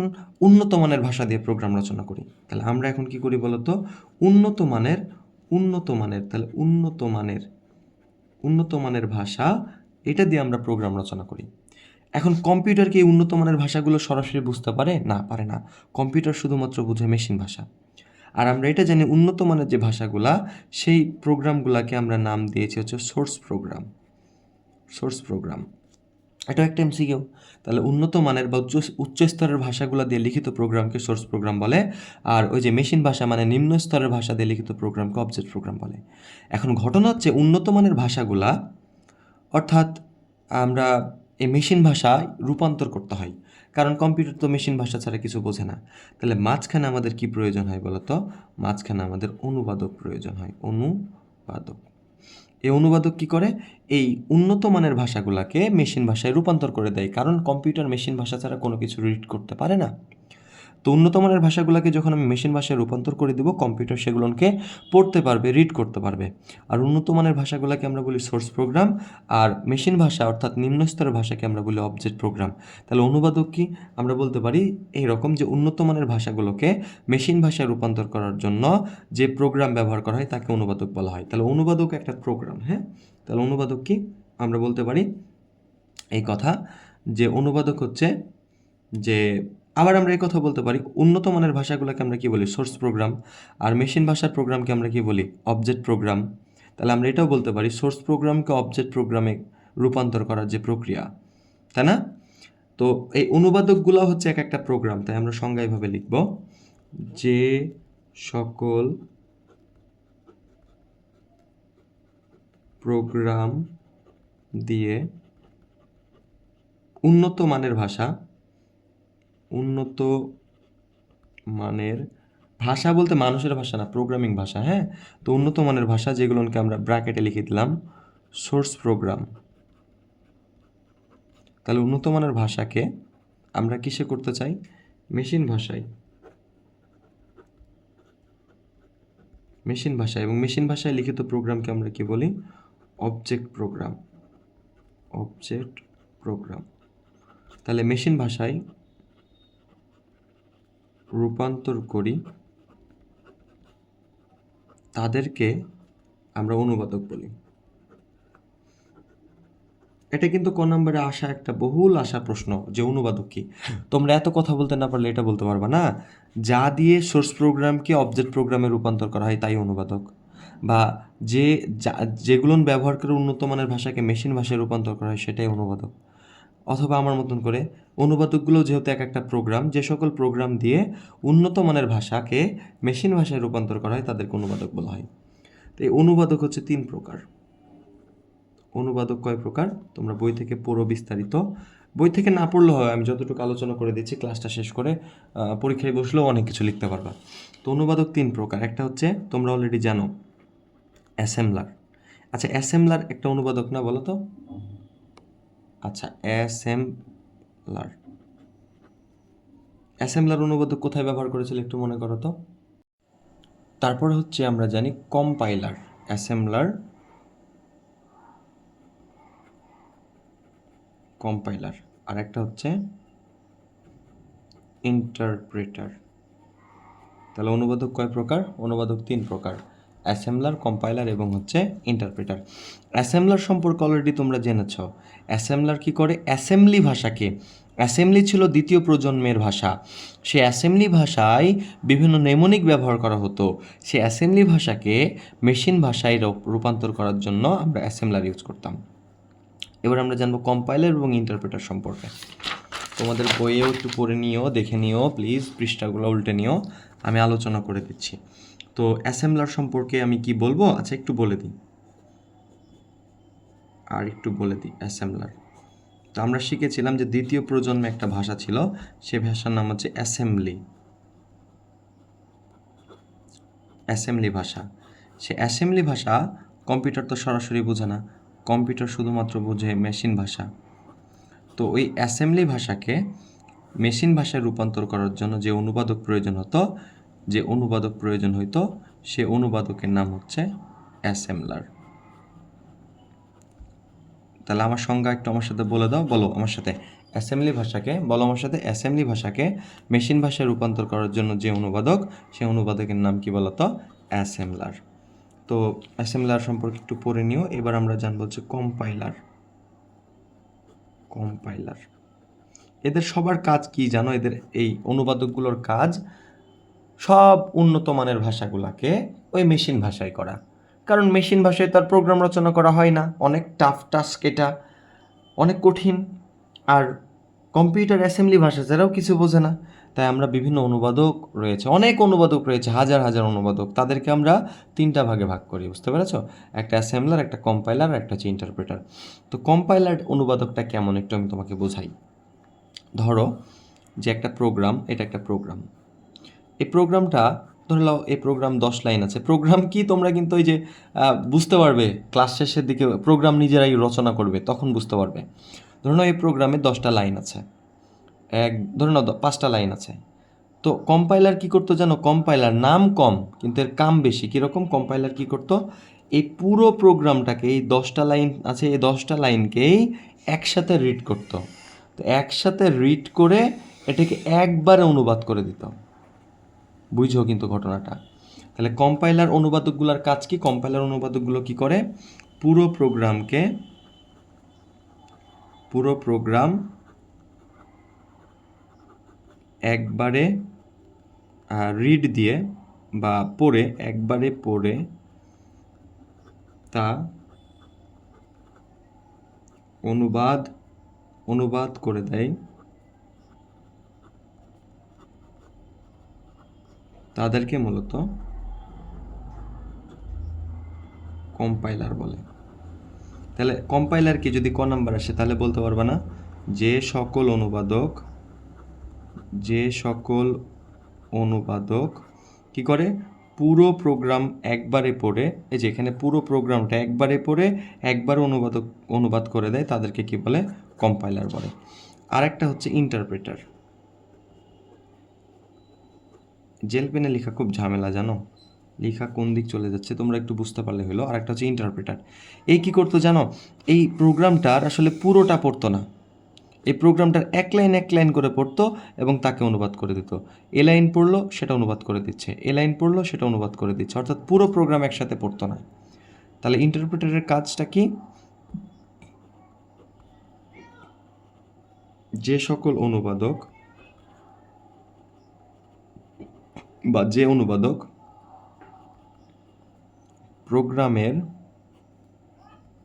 প্রোগ্রামের একটি করে অংশ বা লাইন, একটি করে লাইন পড়ে তা অনুবাদ করে দেয়। মানে এক লাইন করে পড়ে তার অনুবাদ করে দেয়, আবার এক লাইন পড়ে তার অনুবাদ করে দেয়, আবার এক লাইন পড়ে সেটাকে মেশিন ভাষায় অনুবাদ করে দেয়। তাদেরকে আমরা কি বলি? তাদেরকে ইন্টারপ্রেটার বলে। তো তোমাদের বইয়ে উদাহরণ দেওয়া আছে, কিছু কম্পাইলারের নাম দেওয়া আছে। আচ্ছা আমি একটু দেখাই দিই। যেমন একটু খেয়াল করো, এই যে কম্পাইলার সংজ্ঞা দেওয়া আছে, যেটা আমি বুঝালাম তোমাদের।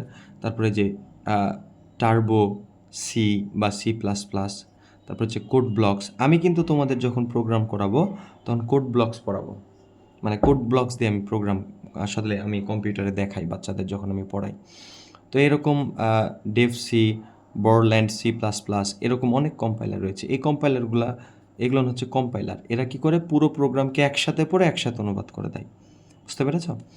আর ইন্টারপ্রেটারের উদাহরণ দেখো, যেমন জাভা, পাইথন, এরা হচ্ছে ইন্টারপ্রেটার। এরা এক লাইন করে পড়ে এবং সেটার অনুবাদ করে দেয়। এটা কিন্তু একটা MCQ আসতে পারে যে ইন্টারপ্রেটার নিচের কোনটি? এখান থেকে 3টে অপশান দিল, এখান থেকে 3টে অপশান দিল, আর এখান থেকে একটা দিল। এখানকার জাভা আর পাইথন, এই দুটো মনে রাখো, এই দুটো হচ্ছে ইন্টারপ্রেটার। তাহলে এই দুটো বাদ দিয়ে বাকিগুলো কি বলতো? কম্পাইলার। এভাবেও তোমরা মনে রাখতে পারো, ঠিক আছে?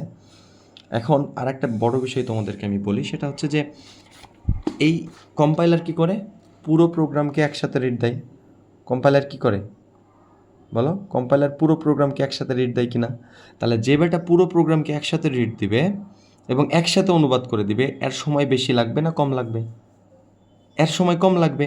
আর এই যেহেতু এক লাইন করে, ইন্টারপ্রেটার যেহেতু এক লাইন করে অনুবাদ করে দেয়, তাহলে এর সময়টা কি লাগবে বলো তো? বেশি লাগবে। কিন্তু মানে এটা হচ্ছে দ্রুত কাজ করবে। এই যে কম্পাইলার, এই কম্পাইলার কি করবে? এই কম্পাইলার দ্রুত কাজ করবে। আর এটা কি? এটা সময় লাগবে বা ধীরে কাজ করবে। কিন্তু আর একটা জিনিস খেয়াল করো, এই যেহেতু পুরোটাই একসাথে রিড দেয়, তাই এর ভুল হওয়ার সম্ভাবনা রয়েছে। পুরোটা যেহেতু একসাথে রিড দেয়, একসাথে অনুবাদ করে দেয়, তাই কম্পাইলারের ভুল হওয়ার সম্ভাবনা বেশি, মানে ভুল বেশি হওয়ার সম্ভাবনা রয়েছে। আর এই ইন্টারপ্রেটার যেহেতু এক লাইন করে অনুবাদ করে দেয়, এর ভুল কিন্তু কম। কথা বুঝতে পেরেছ? আচ্ছা, তাহলে অনুবাদকটাও তোমাদের আমি পড়াই দিলাম। তোমরা একটু রিডিং দিয়ে নিবা জাস্ট। তোমরা হাল ছেড়ে দিও না, ক্লাসটা করে পরীক্ষায় বসো। তুমি যদি ক্লাসটা করে পরীক্ষায় বসো কিছু লিখতে পারবা। ইভেন আমি ক্লাস শেষে এমসিকিউ এর একটা ক্লাস নিব, সৃজনশীলের একটা ক্লাস নিব। এই 3টা ক্লাস করে তুমি পরীক্ষায় বসো, তুমি পারছো কিনা দেখি তো, পারবা ইনশাল্লাহ। তো এগুলো একটু পড়বা, ডিবাগ কি এগুলো আমি বলিনি, ডিবাগ মানে ভুল, এগুলো একটু পড়বা তোমরা, তাহলে বুঝতে পারবা। তো আর অ্যাসেম্বলার সম্পর্কে তো বললাম, যে কিনা ওই যে অ্যাসেম্বলি ভাষাকে মেশিন ভাষায় রূপান্তর করে সে হচ্ছে অ্যাসেম্বলার। যেমন জিএএস, জিএনইউ অ্যাসেম্বলার, এগুলো হচ্ছে অ্যাসেম্বলারের নাম। এখানে দেখো অ্যাসেম্বলার, কম্পাইলার আর ইন্টারপ্রেটারের বৈশিষ্ট্য একটু দিয়ে দেওয়া আছে। এইবার আমরা চলে যাব, আচ্ছা এই জায়গাটা একটু পড়ে দিই, প্রোগ্রামে আমরা চলে যাব। তো প্রোগ্রামের সংগঠক, দেখো প্রোগ্রাম ব্যাপারটা এরকম, আমি যদি তোমাকে বলি ভাইয়া তোমাকে আমি 1 মণ ধান দিলাম, এটাকে চাল করে নিয়ে আসো, তাহলে 1 মণ ধানকে কি করে চাল করো? তো প্রথমে তুমি মূলত একটা ধানগুলোকে নিয়ে যাও, তো ধানগুলোকে নিয়ে যেয়ে একটা মেশিনে ঢুকাও, আর সেই মেশিন থেকে কী বের হয়? চাল বের হয়। তাহলে এই যে ধানটা ঢুকালা, এই ব্যাপারটাকে আমরা কি বলি বলো তো? ইনপুট। আর এই যে চালটা পেলা, এই ব্যাপারটাকে আমরা কি বলি বলো তো? আউটপুট। আর এই যে মাঝখানে মেশিন কাজ করলো, এটাকে আমরা বলি প্রক্রিয়াকরণ। কি বলি বলো তো? প্রক্রিয়াকরণ। তো আমাদের প্রোগ্রামেরও 3টা অংশ, আমরা কোনো কিছু ইনপুট দিব, সেটা প্রক্রিয়াকরণ হবে এবং পরে আমরা আউটপুট পাবো, ঠিক আছে? আচ্ছা, তাহলে আমাদের প্রোগ্রামের সংগঠক দেখো লেখা আছে যে ইনপুট করব, প্রক্রিয়াকরণ হবে এবং আউটপুট পাবো। তো প্রোগ্রামের ধাপ এখানে লেখা আছে যে সমস্যা আগে, কোন সমস্যাটা তুমি সমাধান, আসলে প্রোগ্রাম করব আমরা মূলত অঙ্ক করব। আমরা যে অঙ্কগুলো মানুষরা ম্যানুয়ালি করি, সে অঙ্কটা আমরা মেশিনকে দিয়ে করিয়ে নিব বা কম্পিউটারকে দিয়ে করিয়ে নিব। কম্পিউটার অনেক কম সময়ের মধ্যে এটা সমাধান করতে পারবে। তো প্রোগ্রামের ধাপগুলো এরকম, আমরা যখন প্রোগ্রাম রচনা করব বা প্রোগ্রাম যখন কাজ করে, তখন আগে সমস্যাটা নির্দিষ্টকরণ করতে হয়, আমরা কার প্রোগ্রাম রচনা করব, তারপর এটা বিশ্লেষণ করতে হয়, তারপরে প্রোগ্রামটা নিয়ে পরিকল্পনা করতে হয়, তারপরে কোডিং করতে হয় মানে প্রোগ্রামটা রচনা করতে হয়, তারপরে এটা বাস্তবায়ন করতে হয়, তারপরে ডকুমেন্টেশন করতে হয়, তারপরে সংরক্ষণ করতে হয়। তো এগুলো একটু এই যেখানে বিস্তারিত লেখা আছে রিডিং দিও। আমরা চলে যাচ্ছি এখন মূল জায়গায়, সেটা হচ্ছে অ্যালগোরিদম এবং ফ্লোচার্ট। কিসে যাচ্ছি বলো তো? অ্যালগোরিদম এবং ফ্লোচার্ট খুবই খুবই খুবই খুবই ইম্পর্ট্যান্ট টপিক। মানে আমাদের এই অধ্যায়ে 3টা কাজ মাথায় রাখবা, সৃজনশীলের 3টা কাজ। একটা অঙ্ক দিয়ে দিবে, গ নাম্বারে বলবে অ্যালগোরিদম করো অথবা ফ্লোচার্ট করো, আর ঘ নাম্বারে বলবে সি প্রোগ্রাম করো। মানে এদের 3টাই কাজ। প্রথমত আমাকে গ নাম্বারে বলবে অ্যালগোরিদম অথবা ফ্লোচার্ট করো, আর ঘ নাম্বারে বলবে সি প্রোগ্রাম করো। তাহলে এখন আমরা জানবো অ্যালগোরিদম, ফ্লোচার্ট এবং সি প্রোগ্রাম। অনেক বড় একটা জায়গা আমরা এখন ধাপ ফেলতে যাচ্ছি, কিন্তু হতাশ হয়েও না, নিরাশ হয়েও না। তোমরা আমার করাগুলো দেখে তোমরা নিজেরা যদি একবার করে করতে পারো বুঝে বুঝে, পরীক্ষায় কিন্তু হুবহু কমন পাবে ইনশাল্লাহ। হতাশ না হয়ে ক্লাসগুলো করো। তো আমরা এখন অ্যালগোরিদম এবং ফ্লোচার্ট সম্পর্কে প্রাথমিক কিছু কথা জানি। তো প্রথমে আমরা জানবো হচ্ছে অ্যালগোরিদম সম্পর্কে। আচ্ছা, অ্যালগোরিদমটা কি? ধরে নাও তুমি কোনো একটা অঙ্ক করবা, বুঝতে পেরেছ? তো সেই অঙ্কটা কিভাবে করছো সেটা ধাপে ধাপে বর্ণনা করাটাকে বলা হয় অ্যালগোরিদম। তাহলে অ্যালগোরিদমটা কি? সমস্যাটা যে সমাধান করব, অঙ্ক মানে সমস্যা, আর অঙ্ক আমরা কি করব? সমাধান করব। তাহলে আমরা একটু লিখি অ্যালগোরিদমটা কি? কোনো সমস্যা সমাধানের, কোনো সমস্যা সমাধানের ধারাবাহিক এবং যুক্তিযুক্ত বর্ণনাকে কি বলে বলতো? অ্যালগোরিদম বলে। মানে আমরা কোনো একটা সমস্যা কিভাবে সমাধান করছি সেটার বর্ণনাটা হচ্ছে অ্যালগোরিদম। আমি অ্যালগোরিদম তোমাদেরকে আমি করাচ্ছি এবং ফ্লোচার্টও করাচ্ছি, দাঁড়াও একটু অপেক্ষা। তো অ্যালগোরিদমের সংজ্ঞাটা বুঝলা যে আসলে কোনো সমস্যা সমাধানের ধারাবাহিক যে বর্ণনা, এই বর্ণনাটাকে বলা হয় অ্যালগোরিদম। আমরা একটা অঙ্ক করব, সেটা কি করে করছি এটার বর্ণনাটা হচ্ছে অ্যালগোরিদম। তারপরে আমরা জানবো হচ্ছে ফ্লোচার্ট। ফ্লোচার্টের সংজ্ঞাটা একটু শিখি। দেখো, কোনো সমস্যা সমাধান করা অ্যালগোরিদম দিয়ে করা হয়, ফ্লোচার্ট দিয়ে করা হয়, সি প্রোগ্রাম দিয়ে করা হয়। তো ফ্লোচার্টটা কি? এটা একটা চিত্রভিত্তিক পদ্ধতি। এটা একটা কি বলতো? চিত্রভিত্তিক পদ্ধতি। তো যে চিত্রভিত্তিক পদ্ধতিতে বিভিন্ন চিহ্ন ব্যবহার করে, কি ব্যবহার করে? বিভিন্ন চিহ্ন ব্যবহার করে কি করা হয়? কোনো সমস্যা সমাধান করা হয়, তাকে ফ্লোচার্ট বলে। আমি আশা করি বোঝাতে পেরেছি। তাহলে অ্যালগরিদমটা কি? কোনো সমস্যা সমাধানের ধারাবাহিক বর্ণনা। আর ফ্লোচার্টটা কি? এটা একটা চিত্রভিত্তিক পদ্ধতি, যে পদ্ধতিতে বিভিন্ন চিহ্ন ব্যবহার করে কোনো সমস্যাকে সমাধান করা হয়। এবার তোমাদের আমি একটা কোশ্চেনের মাধ্যমে এই অ্যালগরিদম এবং ফ্লোচার্টটা একদম ফর্সা করে দিই, হ্যাঁ, একদম ওকে করে দিই। তো প্রথমত আমরা একটা কোশ্চেন নিলাম। কোশ্চেনটা এরকম: একটি বৃত্তের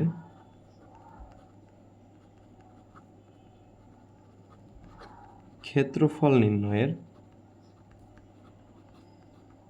অ্যালগরিদম ও ফ্লোচার্ট। তো দেখো আমাদের প্রবলেমটা কি, আমাদের অঙ্কটা কি? আমাদের অঙ্কটা হচ্ছে একটা বৃত্ত, সেই বৃত্তের ক্ষেত্রফল নির্ণয় করব। এখন যে কোনো বৃত্তের ক্ষেত্রফল তো আমরা মানুষরাই নির্ণয় করতে পারি, কিন্তু আমরা মানুষরা নির্ণয় করতে গেলে অনেক সময় লাগে, সূত্র দিয়ে করতে হয়। কিন্তু কম্পিউটারে যদি আমি প্রোগ্রাম করে দিই, কম্পিউটার আমাকে ন্যানো সেকেন্ডের মধ্যে কী করবে বলো তো? তার ক্ষেত্রফল বের করে দিতে পারবে। তো দেখো আমরা মানুষরা যদি একটা বৃত্তের ক্ষেত্রফল নির্ণয় করতে চাই, প্রথমে আমরা বৃত্তটা, এটা যদি বৃত্ত হয়, এটা একটা অঙ্ক, কিন্তু আমি বলেছিলাম প্রোগ্রাম অন্য কিছু না, কোনো অঙ্ককে করা, কিন্তু কে করবে? মানুষ করবে। এবং সে অঙ্কটাকে মানুষ কিভাবে করবে সেটা রচনা করে দেওয়াটা হচ্ছে প্রোগ্রাম। তো এখন এই যে বৃত্তের ক্ষেত্রফল বের করতে গেলে আমাদের কি জানা দরকার? বৃত্তের ব্যাসার্ধ জানা দরকার। আমরা কিন্তু এভাবেই ক্ষেত্রফল বের করি। ক্ষেত্রফল সমান সমান পাই আর স্কোয়ার। আমরা ছোটোবেলায় শিখেছি যে কোনো বৃত্তের ক্ষেত্রফল সমান সমান পাই আর স্কোয়ার। তো পায়ের মান কিন্তু আমরা জানি যে 3.1416, কিন্তু এই আরের মান যদি দিয়ে দেওয়া হয় এবং আরের উপর স্কোয়ার আছে, তাহলে কিন্তু আমরা কি পেয়ে যাব? ক্ষেত্রফল পেয়ে যাব। তো দেখো এই অঙ্কটা তোমরা কি করে করবা? তো প্রথমে আমরা জানবো হচ্ছে অ্যালগরিদম। কি জানবো? অ্যালগরিদমটা কেমন হবে? এবং অ্যালগরিদম লেখার সময় ধাপ আকারে লিখতে হবে, ধাপ 1। তো প্রথমে যে কাজটা করো তোমরা, যে কাজটা শুরু করো, যতবার অ্যালগরিদম লিখবা প্রথমে লিখতে হবে শুরু করি। তারপরে ধাপ কি? কাজটা শুরু করার পরে তুমি যদি বৃত্তের ক্ষেত্রফল নির্ণয় করতে চাও, তুমি বলবা যে আমাকে বৃত্তের ব্যাসার্ধ দিয়ে দাও। তাহলে বৃত্তের ব্যাসার্ধকে আমরা কি বলি? আর। তাহলে আর এর মান গ্রহণ। আর এর মান তোমাকে যদি দিয়ে দেওয়া হয়, তাহলে এই সূত্রে এখানে এই যে আর স্কোয়ার আছে, আর স্কোয়ার রয়েছে, এই এখানে আর এর মানটা দিয়ে দিলেই তো তুমি আসলে ক্যালকুলেশন করলে, হিসাব করলে তুমি ক্ষেত্রফল পেয়ে যাবা। তাহলে আর এর মান গ্রহণ করার পরে আমাদের কাজ কি জানো? ধাপ 3 আমাদের কাজ হচ্ছে এই যে আর এর মান এখানে বসালে আমরা ক্ষেত্রফল পেয়ে যাব। ক্ষেত্রফলকে আমরা ইংরেজিতে বলি এরিয়া। কি বলি বলো তো? এরিয়া। তাহলে এরিয়া নির্ণয় করি। ক্ষেত্রফল নির্ণয় করা শেষ। তারপরে কি করো? ক্ষেত্রফল নির্ণয় করা শেষ হয়ে গেলে তুমি কম্পিউটার স্ক্রিনে দেখিয়ে দিবা যে ক্ষেত্রফলটা এত। এটাকে আমরা বলি হচ্ছে এরিয়া এর মান প্রদর্শন মানে কম্পিউটারে দেখিয়ে দেওয়া, প্রদর্শন। বুঝতে পেরেছ? তারপরে ধাপ 5 কি? কাজ শেষ। তাই তুমি বলবা শেষ করি। তাহলে ভালো করে একটু অ্যালগরিদমটা বোঝো। অ্যালগরিদমটা কি? যে তুমি কি করে বৃত্তের ক্ষেত্রফলটা নির্ণয় করলা।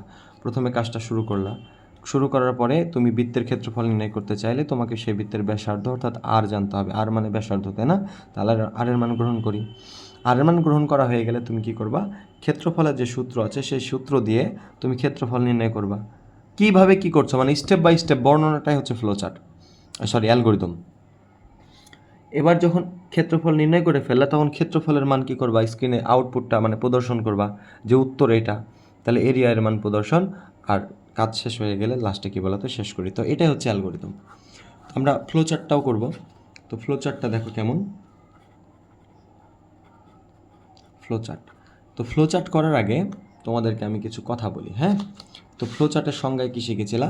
যে চিত্রভিত্তিক পদ্ধতিতে বিভিন্ন চিহ্ন ব্যবহার করে, এটা একটা চিত্রভিত্তিক পদ্ধতি, অর্থাৎ চিত্র এঁকে সমস্যাকে সমাধান করা।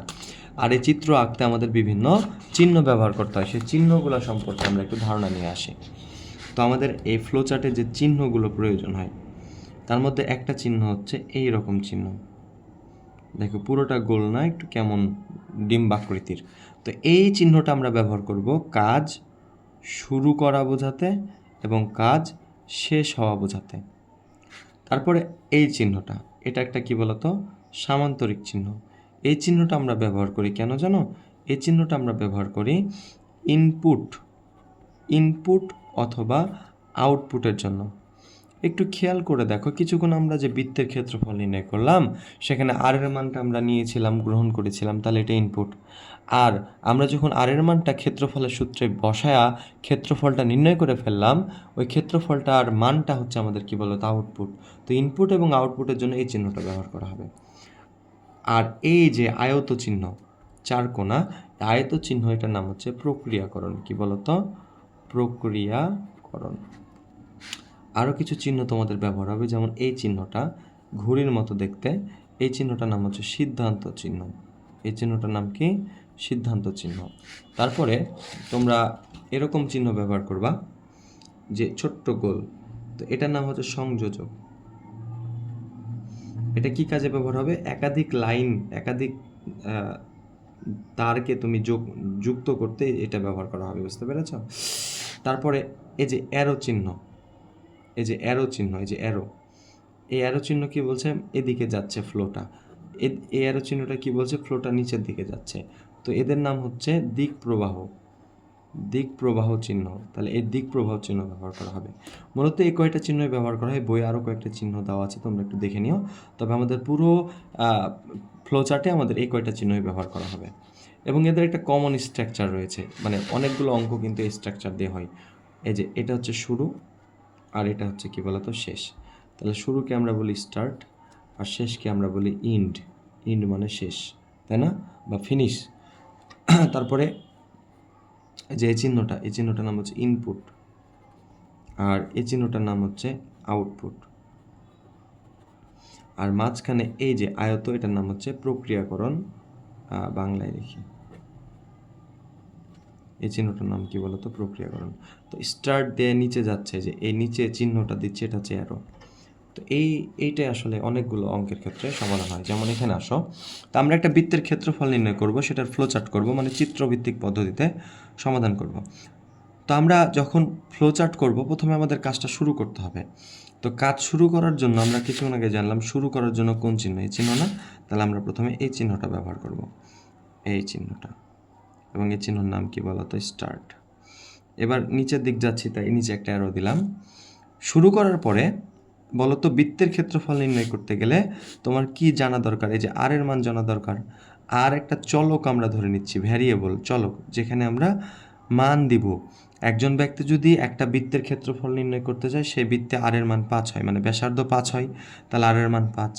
একজন ব্যক্তি যদি এমন একটা বৃত্তের ক্ষেত্রফল নির্ণয় করতে চায় যার ব্যাসার্ধ 10, তাহলে আর এর মান 10 হবে।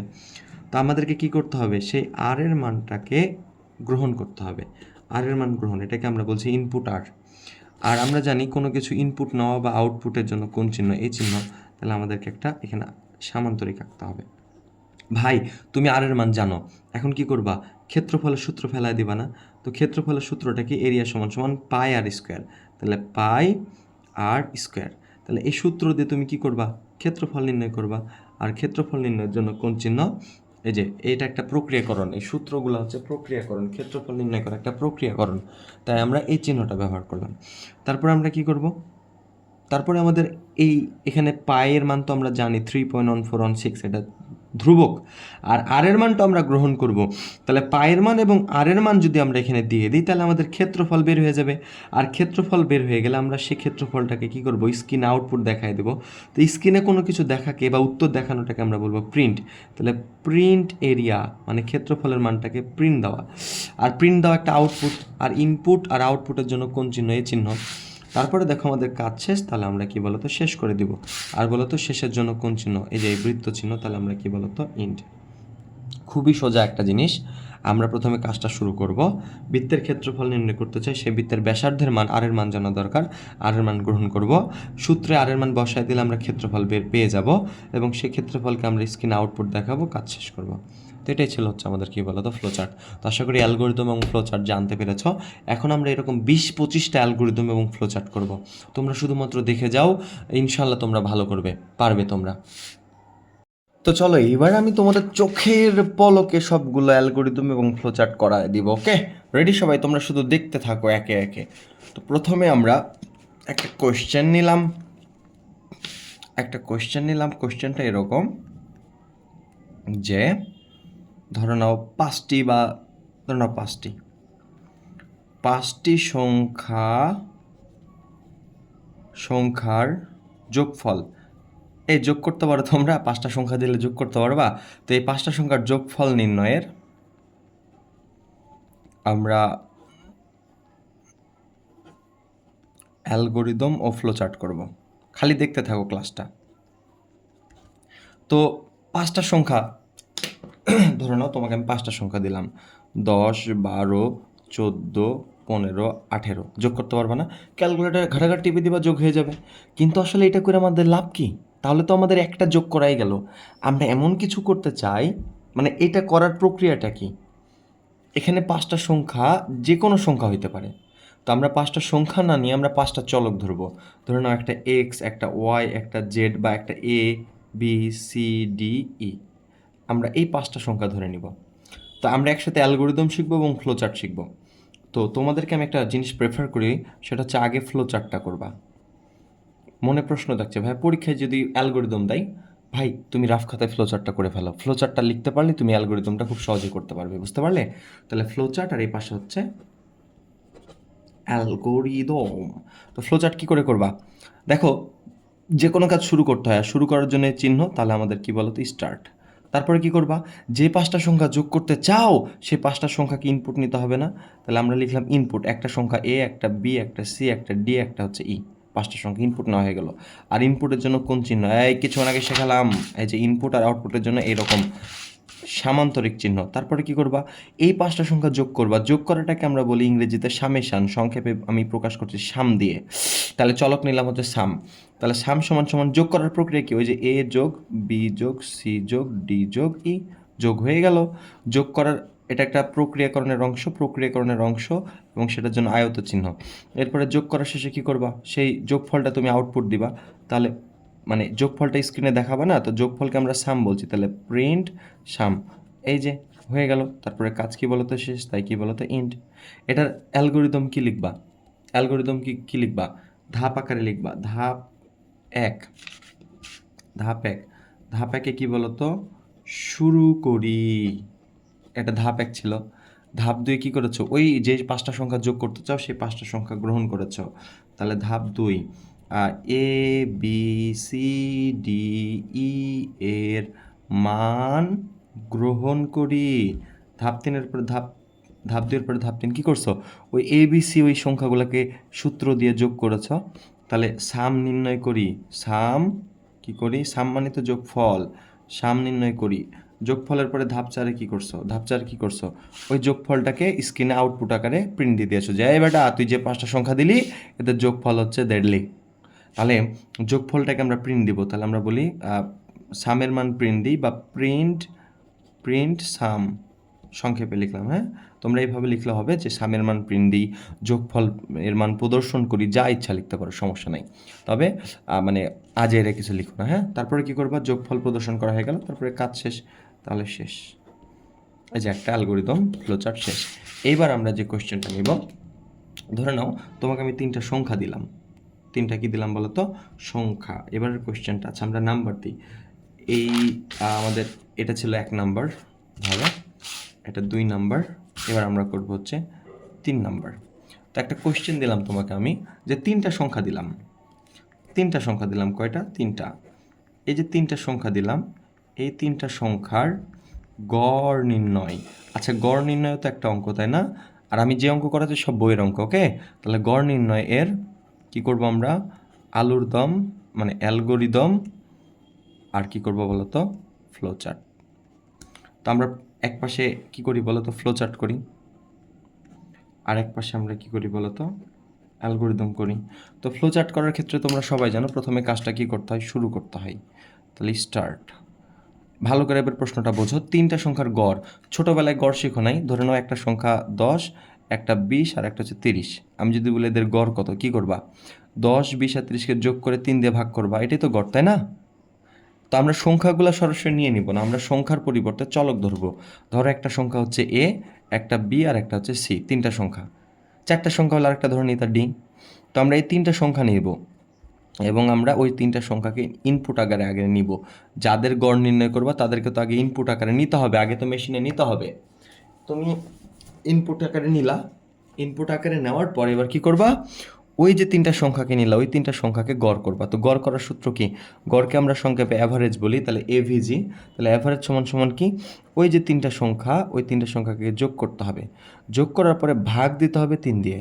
তো এইভাবে আসলে আমরা ভাগ কম্পিউটারে তো ব্যবহার করি না, আমরা এইভাবে দিব, হ্যাঁ, ভাগ 3 ভাগ 3। তাহলে এই যে গড় নির্ণয় হয়ে গেল, এটা একটা সূত্র প্রয়োগ করলা, তাহলে প্রক্রিয়াকরণ। গড় নির্ণয় হয়ে গেল, এবার কি করবা, এই গড়ের মানটা প্রিন্ট দিবা। এটাকে আমরা কি বলবো বলো তো, প্রিন্ট অ্যাভারেজ।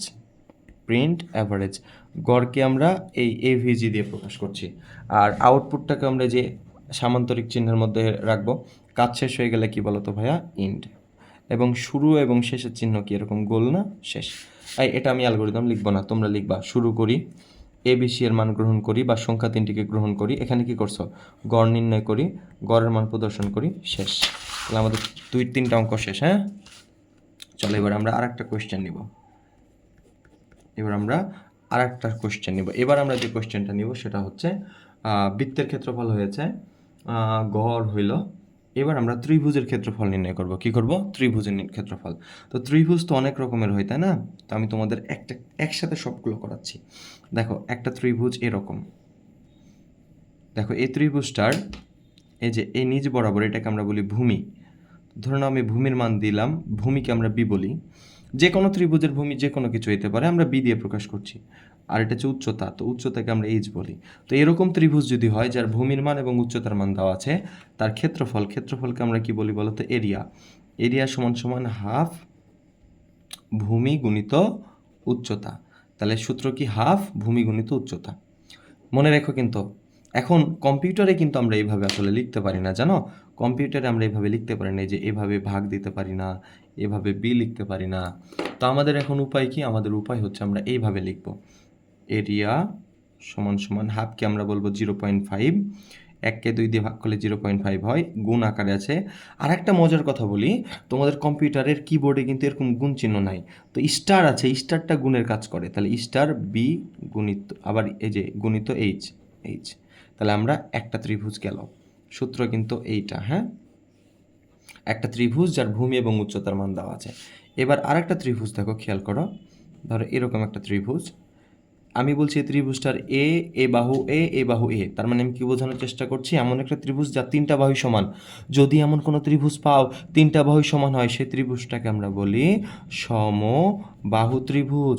তো সমবাহু ত্রিভুজের ক্ষেত্রফলের সূত্র কি, এরিয়া সমান সমান √3/4 a স্কয়ার। আমরা এটা জানি, না জানলে একটু পড়ে নিই, এরিয়া সমান সমান √3/4 a স্কয়ার। তো মজার একটা বিষয় হচ্ছে কি জানো, আমরা কম্পিউটার এভাবে লিখতে পারি না। কম্পিউটার কি করে লিখবো, এরিয়া সমান সমান, যে রুট আছে না, রুটটা কার উপরে আছে, 3-এর উপরে আছে, রুটকে আমরা বলবো SQRT, মানে স্কোয়ার রুট। রুটকে আমরা কি বলবো, SQRT, মানে স্কোয়ার রুট। কার উপরে রুট আছে, 3-এর উপরে, তাহলে ব্র্যাকেট 3, মানে বোঝানোর চেষ্টা করছি 3-এর উপরে রুট আছে। তারপরে দেখো এই √3-এর সাথে এই স্কোয়ার, এখানে তো গুণ আকারে আছে, জানো তো নাকি, নিচেরটা ভাগ, এটা গুণ আকারে আছে। তো গুণ আকারে কি আছে, গুণকে আমরা স্টার বলি, গুণ আকারে কি আছে, a স্কোয়ার। মজার ব্যাপার, আমরা কি কম্পিউটারে আসলে a স্কোয়ার লিখতে পারবো? কম্পিউটারে কি পাওয়ার টু লেখার কোনো ওয়ে আছে? নাই। তো আমরা একটা কাজ করি, a গুণিত a স্কোয়ার মানে কি, a গুণিত a না, a কিউব মানে কি, a কিউব মানে a গুণিত a। তো a স্কোয়ার মানে কি, a গুণিত a। তাহলে এখন এই গুণটাকে আমরা স্টার দিয়ে প্রকাশ করি, অর্থাৎ এখানে a স্কোয়ার আছে না, তাহলে a গুণিত a, এটা একটু ব্র্যাকেটের মধ্যে রাখলাম।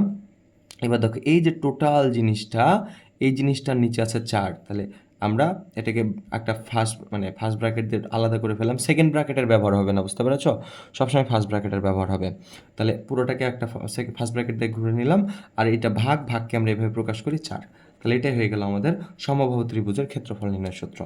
ধরে নাও আরও ত্রিভুজ তোমাকে আমি দেখাই, সব একটা দিয়ে হয়ে যাবে, একটা অ্যালগরিদম ফ্লোচার্ট দিয়ে সব হয়ে যাবে, ভয় নাই, আমি দেখিয়ে দিচ্ছি তোমাদের ভালোর জন্য।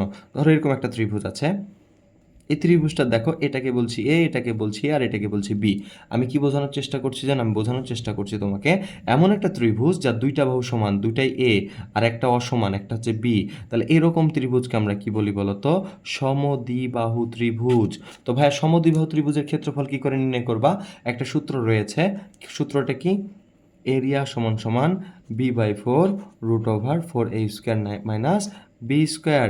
এখন দেখো আমরা কি কম্পিউটারে কিবোর্ডে এভাবে টাইপ করতে পারবো? পারবো না তো। তো আমরা কিভাবে লিখবো কম্পিউটারে? এরিয়া সমান সমান বি বাই ফোর। আচ্ছা, ফোর পরের বিষয়, এখানে তো গুণ হয়ে আছে পুরো জিনিসটা, তাই না? তাহলে বি গুণিত, গুণকে আমরা স্টার বলবো, রুটকে আমরা কি বলি? এস কিউ আর টি, রুট। এখন রুটটা কার উপরে আছে? এই যে ব্র্যাকেট দিয়ে আমি বোঝাই দিচ্ছি, এই টোটাল জিনিসটার উপর রয়েছে। তাহলে ফোর আছে, এ স্কোয়ার আছে, তাহলে ফোরের সাথে এ স্কোয়ার মানে কি? এ গুণিত এ গুণ হয়ে আছে, মাইনাস বি স্কোয়ার আছে, বি স্কোয়ার মানে কি বলো তো? বি গুণিত বি। কথা বুঝতে পারলা? তাহলে ফোর এ স্কোয়ার মাইনাস বি স্কোয়ার, আর এই টোটাল জিনিসটার উপরে কি আছে বলো তো? রুট আছে। তাই আমরা এটাকে ফার্স্ট ব্র্যাকেট দিয়ে বলে দিলাম এস কিউ আর টি।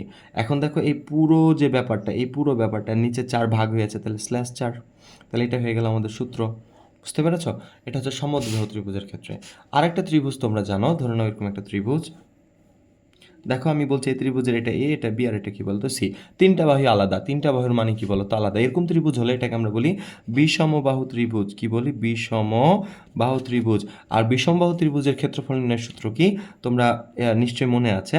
ক্ষেত্রফলকে আমরা বলি এরিয়া, এরিয়া সমান সমান s, s minus a, s minus b, s minus c, আর টোটালটার উপরে কী বলতো? Root over. তাহলে root over s, s minus a, s minus b, s minus c. তো এটাকে কম্পিউটারে আমরা কীভাবে লিখতে হবে? এরিয়া সমান সমান রুটকে আমরা কি বলি? এস কিউ আর টি, রুট কিন্তু এই পুরা জিনিসটার উপরে আছে, তাহলে ব্র্যাকেট দিলাম, এস লিখলাম হচ্ছে এস। দেখো এবার এস মাইনাস এ কিন্তু গুণ হয়ে আছে, তাহলে গুণ এস মাইনাস এ, আবার গুণ হয়ে আছে এস মাইনাস বি, তাহলে গুণ মানে স্টার এস মাইনাস বি, আবার দেখো গুণ হয়ে আছে এস মাইনাস সি, তাহলে স্টার এস মাইনাস সি। আর হয়ে গেল এই যে এই টোটাল জিনিসটার উপরে রুট, তাই স্কোয়ার রুট। তাহলে এটা ছিল আমাদের সূত্র। এখানে একটা জিনিস তোমাদেরকে বলি, এ বি সি ওই ত্রিভুজের তিনটা বাহু, কিন্তু এসটা কি? এস সমান সমান হচ্ছে অর্ধ পরিসীমা, অর্ধ পরিসীমা। এখন বলবো ভাই অর্ধ পরিসীমা কি? অর্ধ পরিসীমা হচ্ছে পরিসীমার অর্ধেক। এখন বলবো পরিসীমা কি? পরিসীমা কি জানো? পরিসীমা হচ্ছে তিন বাহুর যোগফল। এখানে কয়টা বাহু আছে? তিনটা বাহু আছে না? এ যোগ বি যোগ সি, এই তিনটা বাহুর মান যোগ করলে আমরা যেটা পাবো সেটা হচ্ছে পরিসীমা। ধরে নাও তিনটা বাহু, একটা হচ্ছে 10, একটা 20, একটা 30, তাহলে 10 আর 20 আর 30 যোগ করলে যেটা পাবো সেটা হচ্ছে পরিসীমা। পরিসীমা সম্পর্কে তোমাদের আইডিয়া আছে না? ধরে নাও এখানে একটা আমি চতুর্ভুজ এঁকেছি, এটা হচ্ছে এ, এটা বি, এটা সি, এটা হচ্ছে ডি। এখন যদি বলি এটার পরিসীমা কি? পরিসীমা কি করে বের করবে? চারটা বাহু যোগ করে দিবা, এ যোগ বি যোগ সি যোগ ডি। এটা হচ্ছে এই ত্রিভুজের কি বলতো, সরি এই চতুর্ভুজের কি বলতো? পরিসীমা। তো যাই হোক, তো এই ত্রিভুজের ক্ষেত্রে একটা বাহু ছিল এ, একটা বাহু ছিল বি, একটা বাহু ছিল সি। আমরা পরিসীমা কি বলতে পারি? এ যোগ বি যোগ সি। এখন এই পরিসীমাকে অর্ধেক করলে 2 দিয়ে কি করতে হয়? ভাগ করতে হয়। এটাকে কি বলা হয় বলতো? অর্ধ পরিসীমা। বুঝতে পেরেছো? এটাকে কি বলা হয়? অর্ধ পরিসীমা। তো খেয়াল করে এখানে 4 রকমের তোমাকে আমি ত্রিভুজ দেখালাম। এই 4 রকমের ত্রিভুজ একবারে আমরা সমাধান করে ফেলবো, একসাথে আমরা সমাধান করে ফেলবো। চলো, তো ত্রিভুজ আমরা একটা নিয়ে করি। ধরে নাও এই ত্রিভুজটা নিয়ে করি। এই ত্রিভুজটা কেমন ছিল? এমন একটা ত্রিভুজ যার ভূমির মান এবং উচ্চতার মান দেওয়া ছিল। ক্ষেত্রফল সমান সমান হাফ ভূমি গুণিত উচ্চতা। সূত্রগুলো অবশ্যই তোমাদেরকে লিখে লিখে মনে রাখতে হবে, না হলে কিন্তু পারবে না। তো আমরা কোশ্চেনটা একটু দেখে নাও। কোশ্চেনটা এরকম, একটি ত্রিভুজের ক্ষেত্রফল নির্ণয়ের, ত্রিভুজের কি নির্ণয়ের? ক্ষেত্রফল নির্ণয়ের। একটা ত্রিভুজের ক্ষেত্রফল নির্ণয়ের কি করব আমরা? অ্যালগরিদম ও ফ্লো চার্ট করব। এখন মজার একটা কথা বলি তোমাদের, শোনো। তোমাদের মনে প্রশ্ন জাগছে, ভাই ত্রিভুজ তো একটা বলেছে, যদি একটা ত্রিভুজ বলে যদি না দেয় নির্দিষ্ট কোন ত্রিভুজ, যদি বলে না দেয় যে একটা সমদ্বিবাহু ত্রিভুজ, একটা সমবাহু ত্রিভুজ, একটা বিষমবাহু ত্রিভুজ, তাহলে তোমরা কোন ত্রিভুজটা নিয়ে কাজ করবা? এই ত্রিভুজটা যেটার ভূমি এবং উচ্চতা দেওয়া আছে। আর যদি ওরা স্পেসিফিকভাবে বলে দেয় যে সমবাহু ত্রিভুজ, তখন সমবাহু ত্রিভুজের সূত্র কাজে লাগাতে হবে। সেটা আপেক্ষিক বিষয় আমি পরে শেখাচ্ছি, এখন তোমরা শেখো এইটা দিয়ে আপাতত। তো আমরা একটা ত্রিভুজ, এই যে এই ত্রিভুজটার ক্ষেত্রফল নির্ণয় করতে চাইলে এই সূত্র খাটাতে হবে।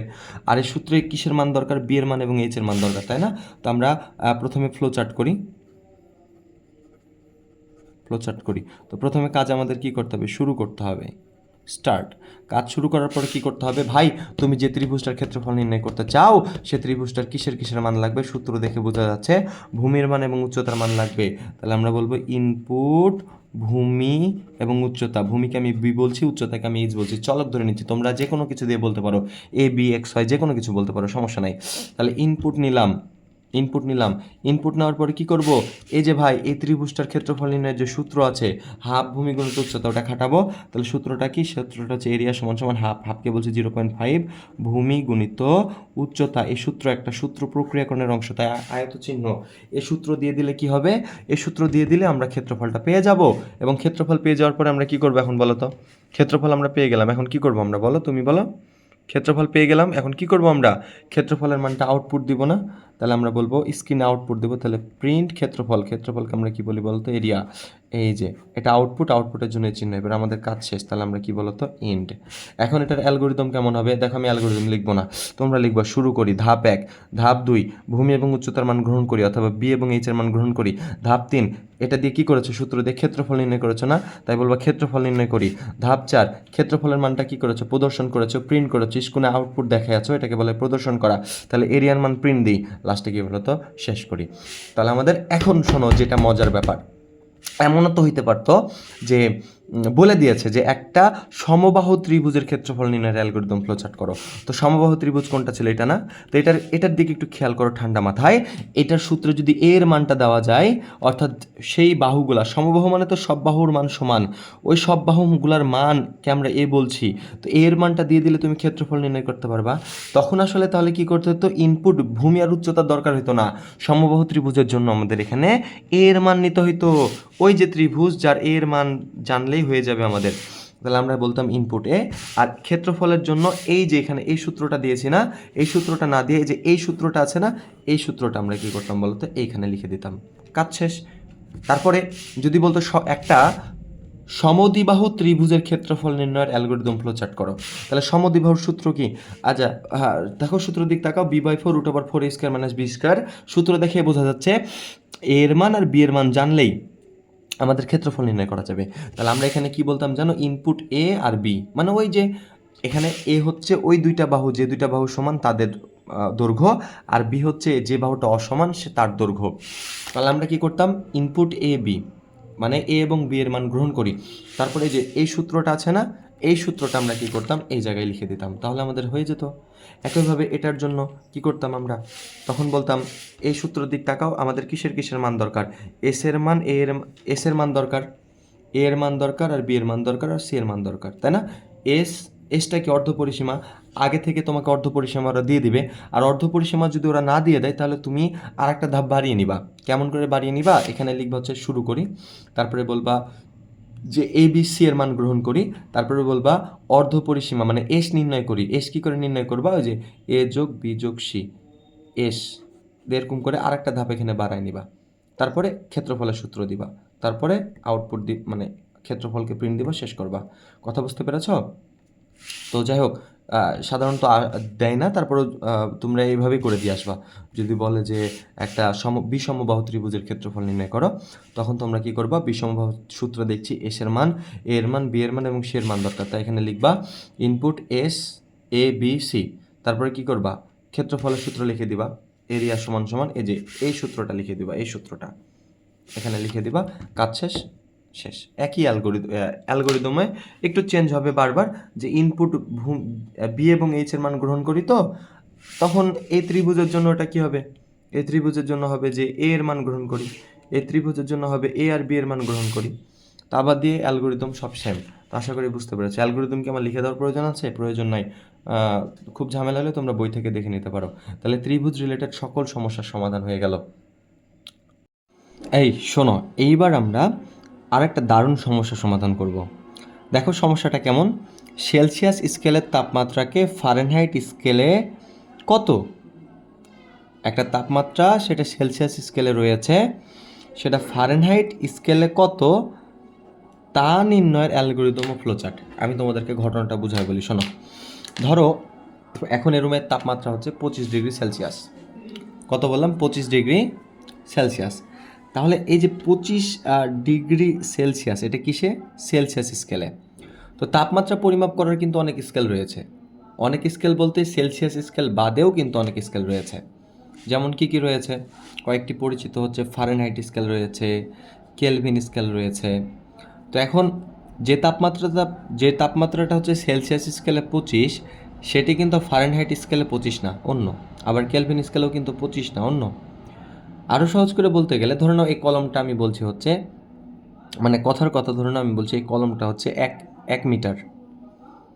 এই কলমটা কত বললাম? 1 মিটার। তো এই কলমটা 1 মিটার বলছি, আবার আমি বলতে পারি এই কলমটার দৈর্ঘ্য 1 মিটার, আবার বলতে পারি এই কলমটার দৈর্ঘ্য হচ্ছে 100 সেন্টিমিটার। তাহলে সেন্টিমিটারে এটা 100, কিন্তু মিটারে কত? 1। কেন? 1 মিটার সমান তো 100 সেন্টিমিটার, তাই না? তাহলে সেন্টিমিটার স্কেলে এটা 100, কিন্তু মিটার স্কেলে এটা কত বলো তো? 1। তো দৈর্ঘ্য পরিমাপের যেমন এরকম অনেক, আবার ধরে নাও ওজন যদি বলি, ধরে নাও আমি বলছি এটার ওজন হচ্ছে ধরে নাও যে 1 কেজি। তাহলে কেজিতে কত? 1। আবার আমি এটাকে বলতে পারি 1000 গ্রাম। তাহলে গ্রামে 1000 আর কেজিতে কত? 1। তো এরকম পরিমাপের আসলে বিভিন্ন স্কেল হয়। তো তাপমাত্রা আমরা মূলত শুধুমাত্র সেলসিয়াসেই মাপি না, আমরা ফারেনহাইটেও মাপতে পারি, কেলভিনও মাপতে পারি। তো তাপমাত্রার বিভিন্ন স্কেল রয়েছে, স্কেলগুলোর মধ্যে থেকে প্রশ্ন আসতে পারে। অর্থাৎ সেলসিয়াস স্কেলে 25, সেটা কেলভিন স্কেলে কত? সেলসিয়াস স্কেলে 25, সেটা ফারেনহাইট স্কেলে কত? যেমন এখানে দিয়েছে সেলসিয়াস স্কেলের একটা তাপমাত্রাকে ফারেনহাইট স্কেলে কত তা নির্ণয় করতে হবে, এবং এটা নির্ণয় করার অ্যালগরিদম এবং ফ্লোচার্ট। তো এই সেলসিয়াস, ফারেনহাইট এবং কেলভিনের মধ্যে একটা মজার সম্পর্ক রয়েছে। সম্পর্কটা তোমাদেরকে জানতে হবে। সম্পর্কটা কি জানো? সম্পর্কটা হচ্ছে C/5 সমান সমান F-32 ডিভাইডেড বাই 9 সমান সমান K-273 ডিভাইডেড বাই 5। সম্পর্কটা কি বললাম? সম্পর্কটা C/5 সমান সমান F-32 ডিভাইডেড বাই 9 সমান সমান K-273 ডিভাইডেড বাই 5। এই কথাটার মানে হচ্ছে আমাদের এখন দেখো সেলসিয়াসকে কি করতে হবে? ফারেনহাইট করতে হবে। তো এখানে সমান সমান দেওয়া আছে, খেয়াল করেছ? তো আমাদের সেলসিয়াসকে এখন কি করতে হবে? ফারেনহাইট করতে হবে। তো সেলসিয়াসের জন্য এই অংশ, ফারেনহাইটের জন্য এই অংশ, কেলভিনের এই অংশ আমাদের প্রয়োজন নেই। আমরা এই দুইটা অংশ নিয়ে কাজ করব। যেমন C/5 সমান সমান F-32 ডিভাইড বাই 9। আর K-273টা আমাদের প্রয়োজন হলো না, কারণ আমাদের কেলভিনের কোনো প্রয়োজন নেই। সেলসিয়াসকে কি করতে বলেছে? ফারেনহাইট। অর্থাৎ সেলসিয়াসে মান দিয়ে দিব আমি, সেটা ফারেনহাইটে কত সেটা বের করে দিবে। তাহলে আমরা চাই হচ্ছে ফারেনহাইটে মান। তো যার মান চাই তাকে সবসময় আমরা সমীকরণের বামে নিয়ে আসবো। তো আমরা এফের মান চাই, তো এফকে সবসময় বামে নিয়ে আসতে হবে। বামে নিয়ে আসতে চাইলে আর গুণ করতে হবে। তাহলে আর যদি গুণ করি তাহলে 5F-32 আর 9-এর সাথে সি মানে কত? 9C। বা আমরা যদি এই F-32 রেখে দিয়ে এই 5 গুণ হয়েছিল এই পাশে পাঠাই, তাহলে 9/5 ইন্টু সি। পরের লাইনে যদি আমরা লিখি F সমান সমান, দেখো 9কে 5 দিয়ে ভাগ করলে কিন্তু সম্ভবত 1.8 হয়। 1.8 গুণিত সি, আর এই পাশে -32 চলে এই পাশে আসলে কত হয়ে যায়? +32। তাহলে আমরা একটা সূত্র পেয়ে গেলাম। এই যে সূত্র, এই সূত্রটার দিক তাকাও। এই সূত্রে তুমি যদি সি এর মান এখানে বসায় দাও, সি এর মান এখানে বসালে এটা হিসাব করলে আমরা কিসের মান পেয়ে যাব? এফ এর মান পেয়ে যাব। আমরা এই জিনিসটা আসলে রাফ খাতায় বের করে নিব, তাহলে আমাদের সূত্র মুখস্থ করার প্রয়োজন হবে না। বুঝতে পেরেছো? খালি এটা মনে রাখতে হবে, C/5 সমান সমান F-32 ডিভাইড বাই 9 সমান সমান K-273 ডিভাইড বাই 5। তো আমাদের এটা কয়েকবার লিখলেই কিন্তু হয়ে যায়। তো চলো আমরা এবার সমস্যাটা সমাধান করি। তাহলে সেলসিয়াস স্কেলের তাপমাত্রাকে আমরা ফারেনহাইট স্কেলে নিব, এবং ফারেনহাইটে কত সেটা নির্ণয় করার আমরা কি করব? অ্যালগরিদম এবং ফ্লোচার্ট করব। তো আমরা প্রথমে ফ্লোচার্টটা করব, কারণ ফ্লোচার্ট করলে অ্যালগরিদম লেখা কী হয়ে যায়? সহজ হয়ে যায়। দেখো, প্রথমে কাজটা আমাদেরকে শুরু করতে হবে, এবং শুরু করার জন্য গোল চিহ্ন, স্টার্ট করলাম। তারপরে তুমি সেলসিয়াসে মান দিবা আর ফারেনহাইটে মান পাবা, এমন কিছু তো, তাই না? তাহলে আমি ফারেনহাইটে মান বের করতে চাই, তাহলে এই সূত্রটাই আমাকে সেলসিয়াসের মান তো দিতে হবে। তার মানে আমাদেরকে সেলসিয়াস স্কেলে যে তাপমাত্রা, ইনপুট সি বলতে আমি সেলসিয়াস বোঝাচ্ছি, বুঝছো? তো ইনপুট সি, সেই সেলসিয়াসের তাপমাত্রাটাকে আমাকে ইনপুট নিতে হবে। ইনপুট নেওয়ার পরে কী করব?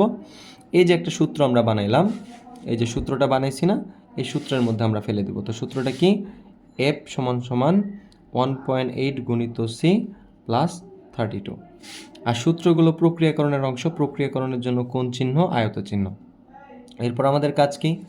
এরপর আমাদের কাজ হচ্ছে কি করা? এই যে এই সূত্রে এখন এই যে আমরা সি এর যে মান গ্রহণ করলাম, সেলসিয়াস স্কেলের তাপমাত্রা যে গ্রহণ করলাম, সেই তাপমাত্রা যদি আমরা এখন এখানে দিয়ে দিই, তাহলে আমাদের ফারেনহাইটের মান পেয়ে যাব। ফারেনহাইটের মান পেয়ে গেলে এখন ফারেনহাইটের মানটা আমরা আউটপুট অ্যান্সারে দেখায় দেবো। তাহলে আমরা আউটপুটটাকে আমরা বলি প্রিন্ট। তাহলে প্রিন্ট এফ, এটা আউটপুট, আউটপুটের জন্য এই চিহ্ন, এবং আমাদের কাজ কি বলতো? শেষ। এটার অ্যালগরিদম আমি লিখবো না, কেন লিখবো না, তোমরাই লিখতে পারবা। দেখো প্রথমে শুরু করি, সেলসিয়াসের মান বা সি এর মান গ্রহণ করি, এফ এর মান মানে ফারেনহাইটের মান নির্ণয় করি, ফারেনহাইটের মান প্রদর্শন করি, প্রিন্ট দাও মানে কি প্রদর্শন করা, এবং ইন মানে কি বলতো শেষ করি। শুরু করি, সি এর মান মানে সেলসিয়াসের মান গ্রহণ করি, ফারেনহাইটের মান, এই সূত্রে সেলসিয়াসের মানটা গ্রহণ করার পর সেলসিয়াসের মানটা এখানে দিয়ে দিলেই তো আমরা ফারেনহাইটের মান পেয়ে যাব। তাহলে আমরা বলবো সেলসিয়াসের মান গ্রহণ করি, তারপরে সেলসিয়াসের মান এখানে বসায়া আমরা ফারেনহাইটের মান নির্ণয় করি, তারপরে বলবো কি বলতো ফারেনহাইটের মান প্রদর্শন করি, শেষ করি। লিখে দিব নাকি? আমার তো মনে হচ্ছে না যে প্রয়োজন আছে সময় নষ্ট করার। আচ্ছা লিখে দিলাম, যাও এটা। ধাপ 1 শুরু করি। ধাপ 2, ধাপ 2 কি করছো? এই যে সি এর মান গ্রহণ করেছো, সি বলতে সেলসিয়াসের মান, সি এর মান গ্রহণ করি। ধাপ 2 এর পরে ধাপ কত? 3। ধাপ 3-এ কী করছো? যে এই সূত্রটা দিয়ে এফ এর মান নির্ণয় করছো, তাহলে এফ এর মান নির্ণয় করি। ধাপ 3-এর পরে ধাপ কত? ধাপ 4। ধাপ 4-এ কী করছো? এফ এর মান প্রিন্ট দিয়েছো। প্রিন্ট দেওয়া মানে কি করা? প্রদর্শন করা। প্রদর্শন করি। ধাপ 4-এর পরে ধাপ কত হয়? ধাপ 5। ধাপ 5-এ কী বলো তো? শেষ। তাহলে শেষ করি। এই যে কাজ শেষ। এখন উল্টা কাজটা হইতে পারতো। কেমন উল্টা? বলতে পারতো যে ফারেনহাইট স্কেলের তাপমাত্রাকে সেলসিয়াস বানাও। তখন কিন্তু ফারেনহাইট এখন কি আছে? সেলসিয়াসের তাপমাত্রাকে আমরা ফারেনহাইট বানাইলাম। আমাদের যদি উল্টা কাজটা দিত, তার মানে ফারেনহাইটের তাপমাত্রাকে যদি সেলসিয়াস করতে বলতো, তাহলে ফারেনহাইট এবং সেলসিয়াস, তাহলে এই অংশটাই প্রয়োজন হতো। C/5 = F-32/9। এখন কি বললাম? ফারেনহাইটের তাপমাত্রা দিয়ে দিবে আর সেলসিয়াসে মান বের করবা, সেলসিয়াস স্কেলে বের করবা। তো সেলসিয়াস স্কেলে বের করতে গেলে যেটা বের করবা সেটা সবসময় বামে রাখতে হবে, তাহলে আর গুণ করতে হবে, তাহলে 9-এর সাথে সি গুণ করলে 9C, আর 5-এর সাথে এই 5টা গুণ হবে, তাহলে 5F-32, বা সিটা রেখে দিলাম। এখন এই 5 থেকে গেল, আর এই 9 এ পাশে গুণ হয়েছিল, এ পাশে কী হয়ে যাবে? ভাগ হয়ে যাবে। আর এফ মাইনাস কত বলো তো? 32। এটাকে একটু সরল করে লিখলে লেখা যায় সি = 5কে 9 দিয়ে ভাগ করলে সম্ভবত 0.8 হয়। 0.8 F-32 গুণিত F-32। এখন শুধুমাত্র এই যে এখানে লিখতাম হচ্ছে, তখন যদি আমাদের ফারেনহাইটের তাপমাত্রাকে সেলসিয়াসে করতাম, তার মানে সেলসিয়াসে মান বের করব, তাহলে ফারেনহাইটের মানটাকে ইনপুট নিব, তাহলে আমরা লিখতাম ইনপুট এফ, আর এই সূত্রটার জায়গায় আমরা এই সূত্রটা এখানে বসাইতাম, আর প্রিন্ট সি বলতাম, যেহেতু সি এর মান আমরা বের করতাম আর কি। আর এই জায়গাটা একটু চেঞ্জ হইতো, যে এফ এর মান নির্ণয় করে জায়গায় কী লিখতে হতো? সি এর মান নির্ণয় করি, সি এর মান প্রদর্শন করি। আশা করি বুঝতে পেরেছো। বুঝতে না পারলে ভিডিওটা আরেকবার একটু দেখো ছোট্ট করে।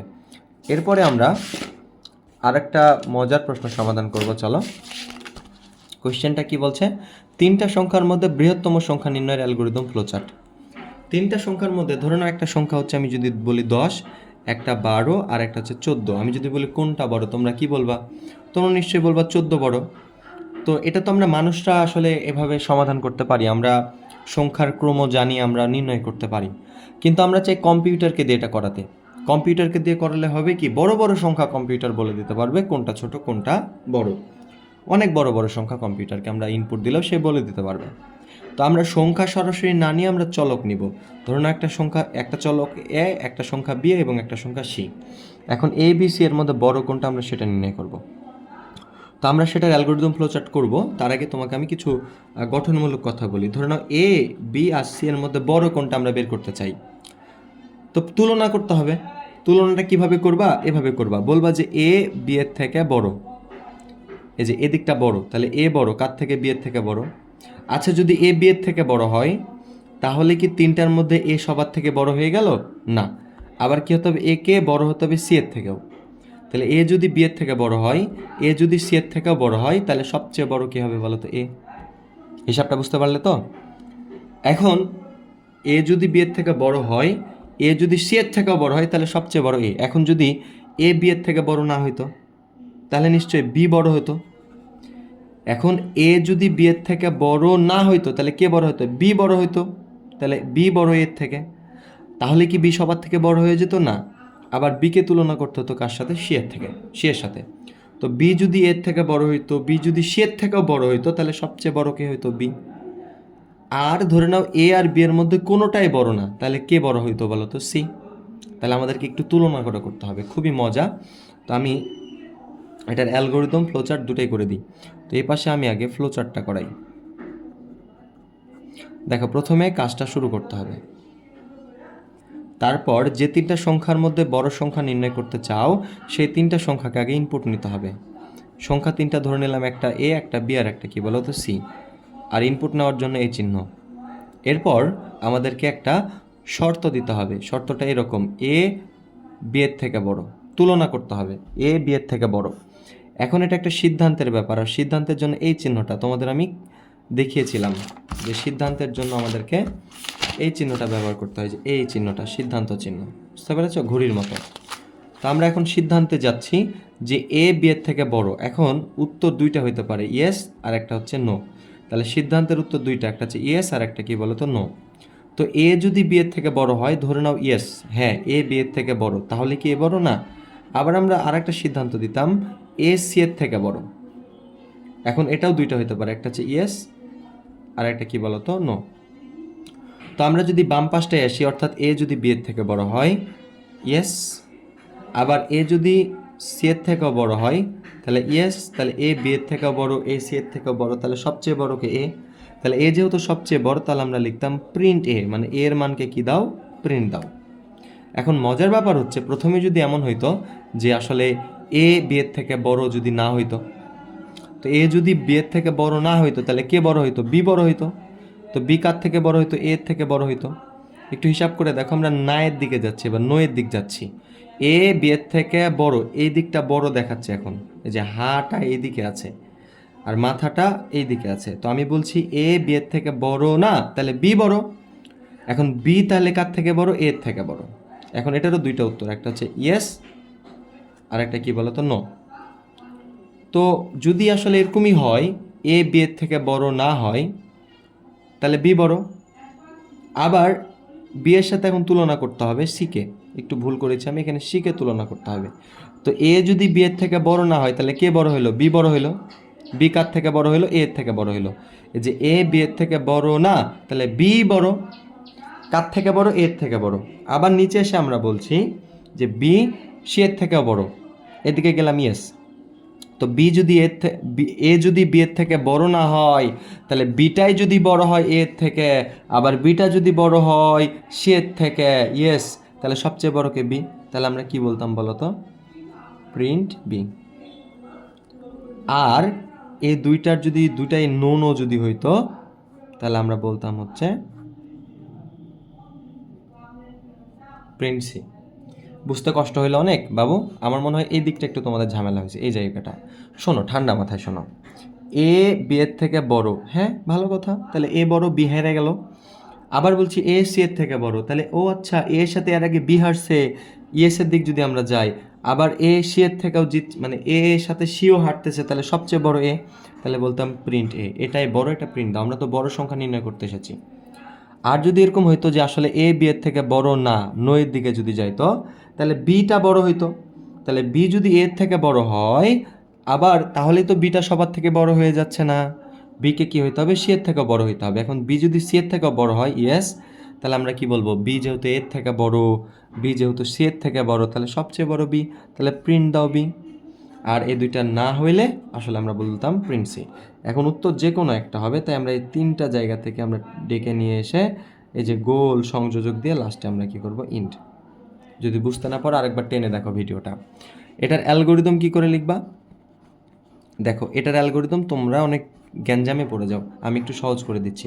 তোমরা মনে মনে এগুলোকে ধাপ দিবা, মনে মনে ধাপ। এটা হচ্ছে 1 নাম্বার ধাপ, এটা 2 নাম্বার ধাপ, এটা 3 নাম্বার ধাপ, এটা 4 নাম্বার ধাপ, এটা হচ্ছে 5 নাম্বার ধাপ। দেখো সিরিয়াল নামছে আমি। 5-এর পর এটা হচ্ছে 6 নাম্বার ধাপ, এটা 7 নাম্বার ধাপ, এটা হচ্ছে 8 নাম্বার ধাপ, আর এটা হচ্ছে 9 নাম্বার। এটা কিন্তু খাতায় কলমে না করলেও হয়, এটা কিন্তু দাগিয়ে দিও না এভাবে, হ্যাঁ? তোমরা মনে মনে এটা করবে, ওকে? তো ধাপ 1-এ কি করেছো? শুরু করি। ধাপ 1-এর পরে ধাপ 2, ধাপ দিয়ে কি করেছে, যে তিনটা সংখ্যার মধ্যে বড় সংখ্যা নির্ণয় করতে চাও, যে তিনটা সংখ্যার মধ্যে বৃহত্তম সংখ্যা নির্ণয় করতে চাও, সেই তিনটা সংখ্যাকে নিয়েছ। তাহলে এ বি সি এর মান গ্রহণ করি, ওই সংখ্যা তিনটা। তারপরে কি করেছো, এই যে দেখো সিদ্ধান্তের ব্যাপারগুলো এইভাবে লিখবা, তাহলে খুবই সহজ হয়ে যাবে। সিদ্ধান্তটা লিখে দিবা, সিদ্ধান্তটা কি এ বি এর থেকে বড়, দিয়ে প্রশ্ন করবা কি না। তো প্রশ্নের উত্তর দুইটা হইতে পারে, একটা হচ্ছে হ্যাঁ, আর একটা হইতে পারে কি বলতো, না। তো যদি হ্যাঁ হয়েছে তাহলে কয় নাম্বার ধাপে গেছো, 4 নাম্বার। তাহলে লিখবা হ্যাঁ হলে 4 নং ধাপে যাই। আর যদি না হয়েছে, তো না হলে কত নাম্বার ধাপে গেছো, 5 নাম্বার। তাহলে না হলে 5 নাম্বার ধাপে যাই। ধাপ 3 গেল। ধাপ 4, ধাপ 4-এ কি করেছো, ধাপ 4 এসে দেখছো আর একটা সিদ্ধান্ত করেছো। সিদ্ধান্তটা লিখে ফেলবা এ সি, মানে এরকম সিদ্ধান্ত পাইলে, ঘুড়ি চিহ্নের মধ্যে কোনো কিছু পাইলেই তোমরা লিখবা এভাবে কি না, দিয়ে এখানে লিখবা উত্তর দুইটা হইতে পারে, একটা হচ্ছে হ্যাঁ আর একটা কি বলতো, না। তো হ্যাঁ হইলে কত নাম্বার ধাপে গেছো, 6 নাম্বার। তাহলে হ্যাঁ হলে 6 নং ধাপে যাই। আর না হলে কত থেকে গেছো, 7-এ। তাহলে না হলে 7 নং ধাপে যাই।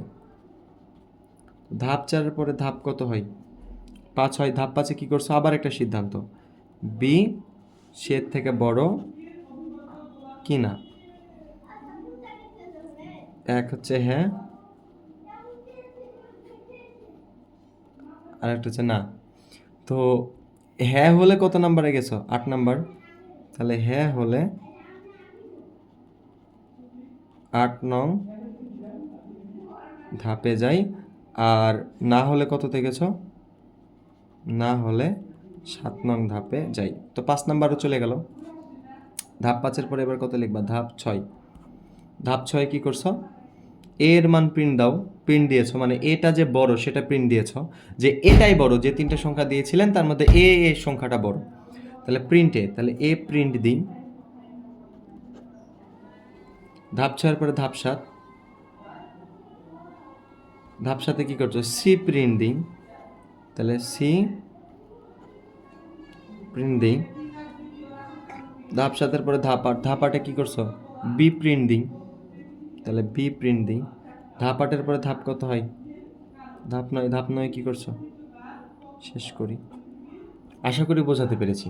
এখন এটা ছিল তিনটা সংখ্যার মধ্যে বৃহত্তম সংখ্যা নির্ণয়ের অ্যালগরিদম ফ্লোচার্ট।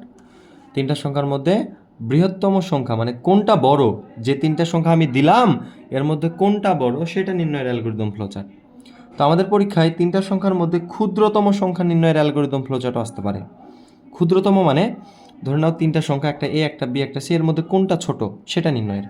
সেই ক্ষেত্রে তোমাদেরকে কি করতে হবে, শুধুমাত্র চিহ্নগুলো এদিক ঘুরায় দিতে হবে। চিহ্নটা এদিক আছে না, এই সেম এটাই হবে, শুধুমাত্র চিহ্নগুলো এদিকে হবে। এটা লজিকটা এরকম। এখন তুমি ট্রাই করতেছো এ কে বড় প্রমাণ করার, আর তখন ট্রাই করবা এ কে ছোট প্রমাণ করার। তাই ছোট আমরা জানি এই এদিকটা বড়, এই যে এই চিহ্নটার এদিকটা বড় আর এদিকটা ছোট। তো এখন আমরা এ কে শুধুমাত্র বড় প্রমাণ করার ট্রাই করছি, এ বড় বি এর থেকে, এ বড় সি এর থেকে, তাহলে এ বড়। তখন আমরা উল্টা কাজটা করব। উল্টা কাজটা কেমন, আমরা বলবো এ ছোট বি এর থেকে, এ ছোট সি এর থেকে, অর্থাৎ এটাই সবার থেকে ছোট। তাহলে প্রিন্টে, অর্থাৎ জাস্ট এই চিহ্নগুলো এদিকে উল্টায় দিবা। বুঝতে পেরেছ? সেম জিনিসটাই হচ্ছে তিনটা সংখ্যার মধ্যে ক্ষুদ্রতম সংখ্যা নির্ণয়। তোমাদেরকে কিন্তু করতে হবে, না করলে হবে না। বুঝতে পেরেছ?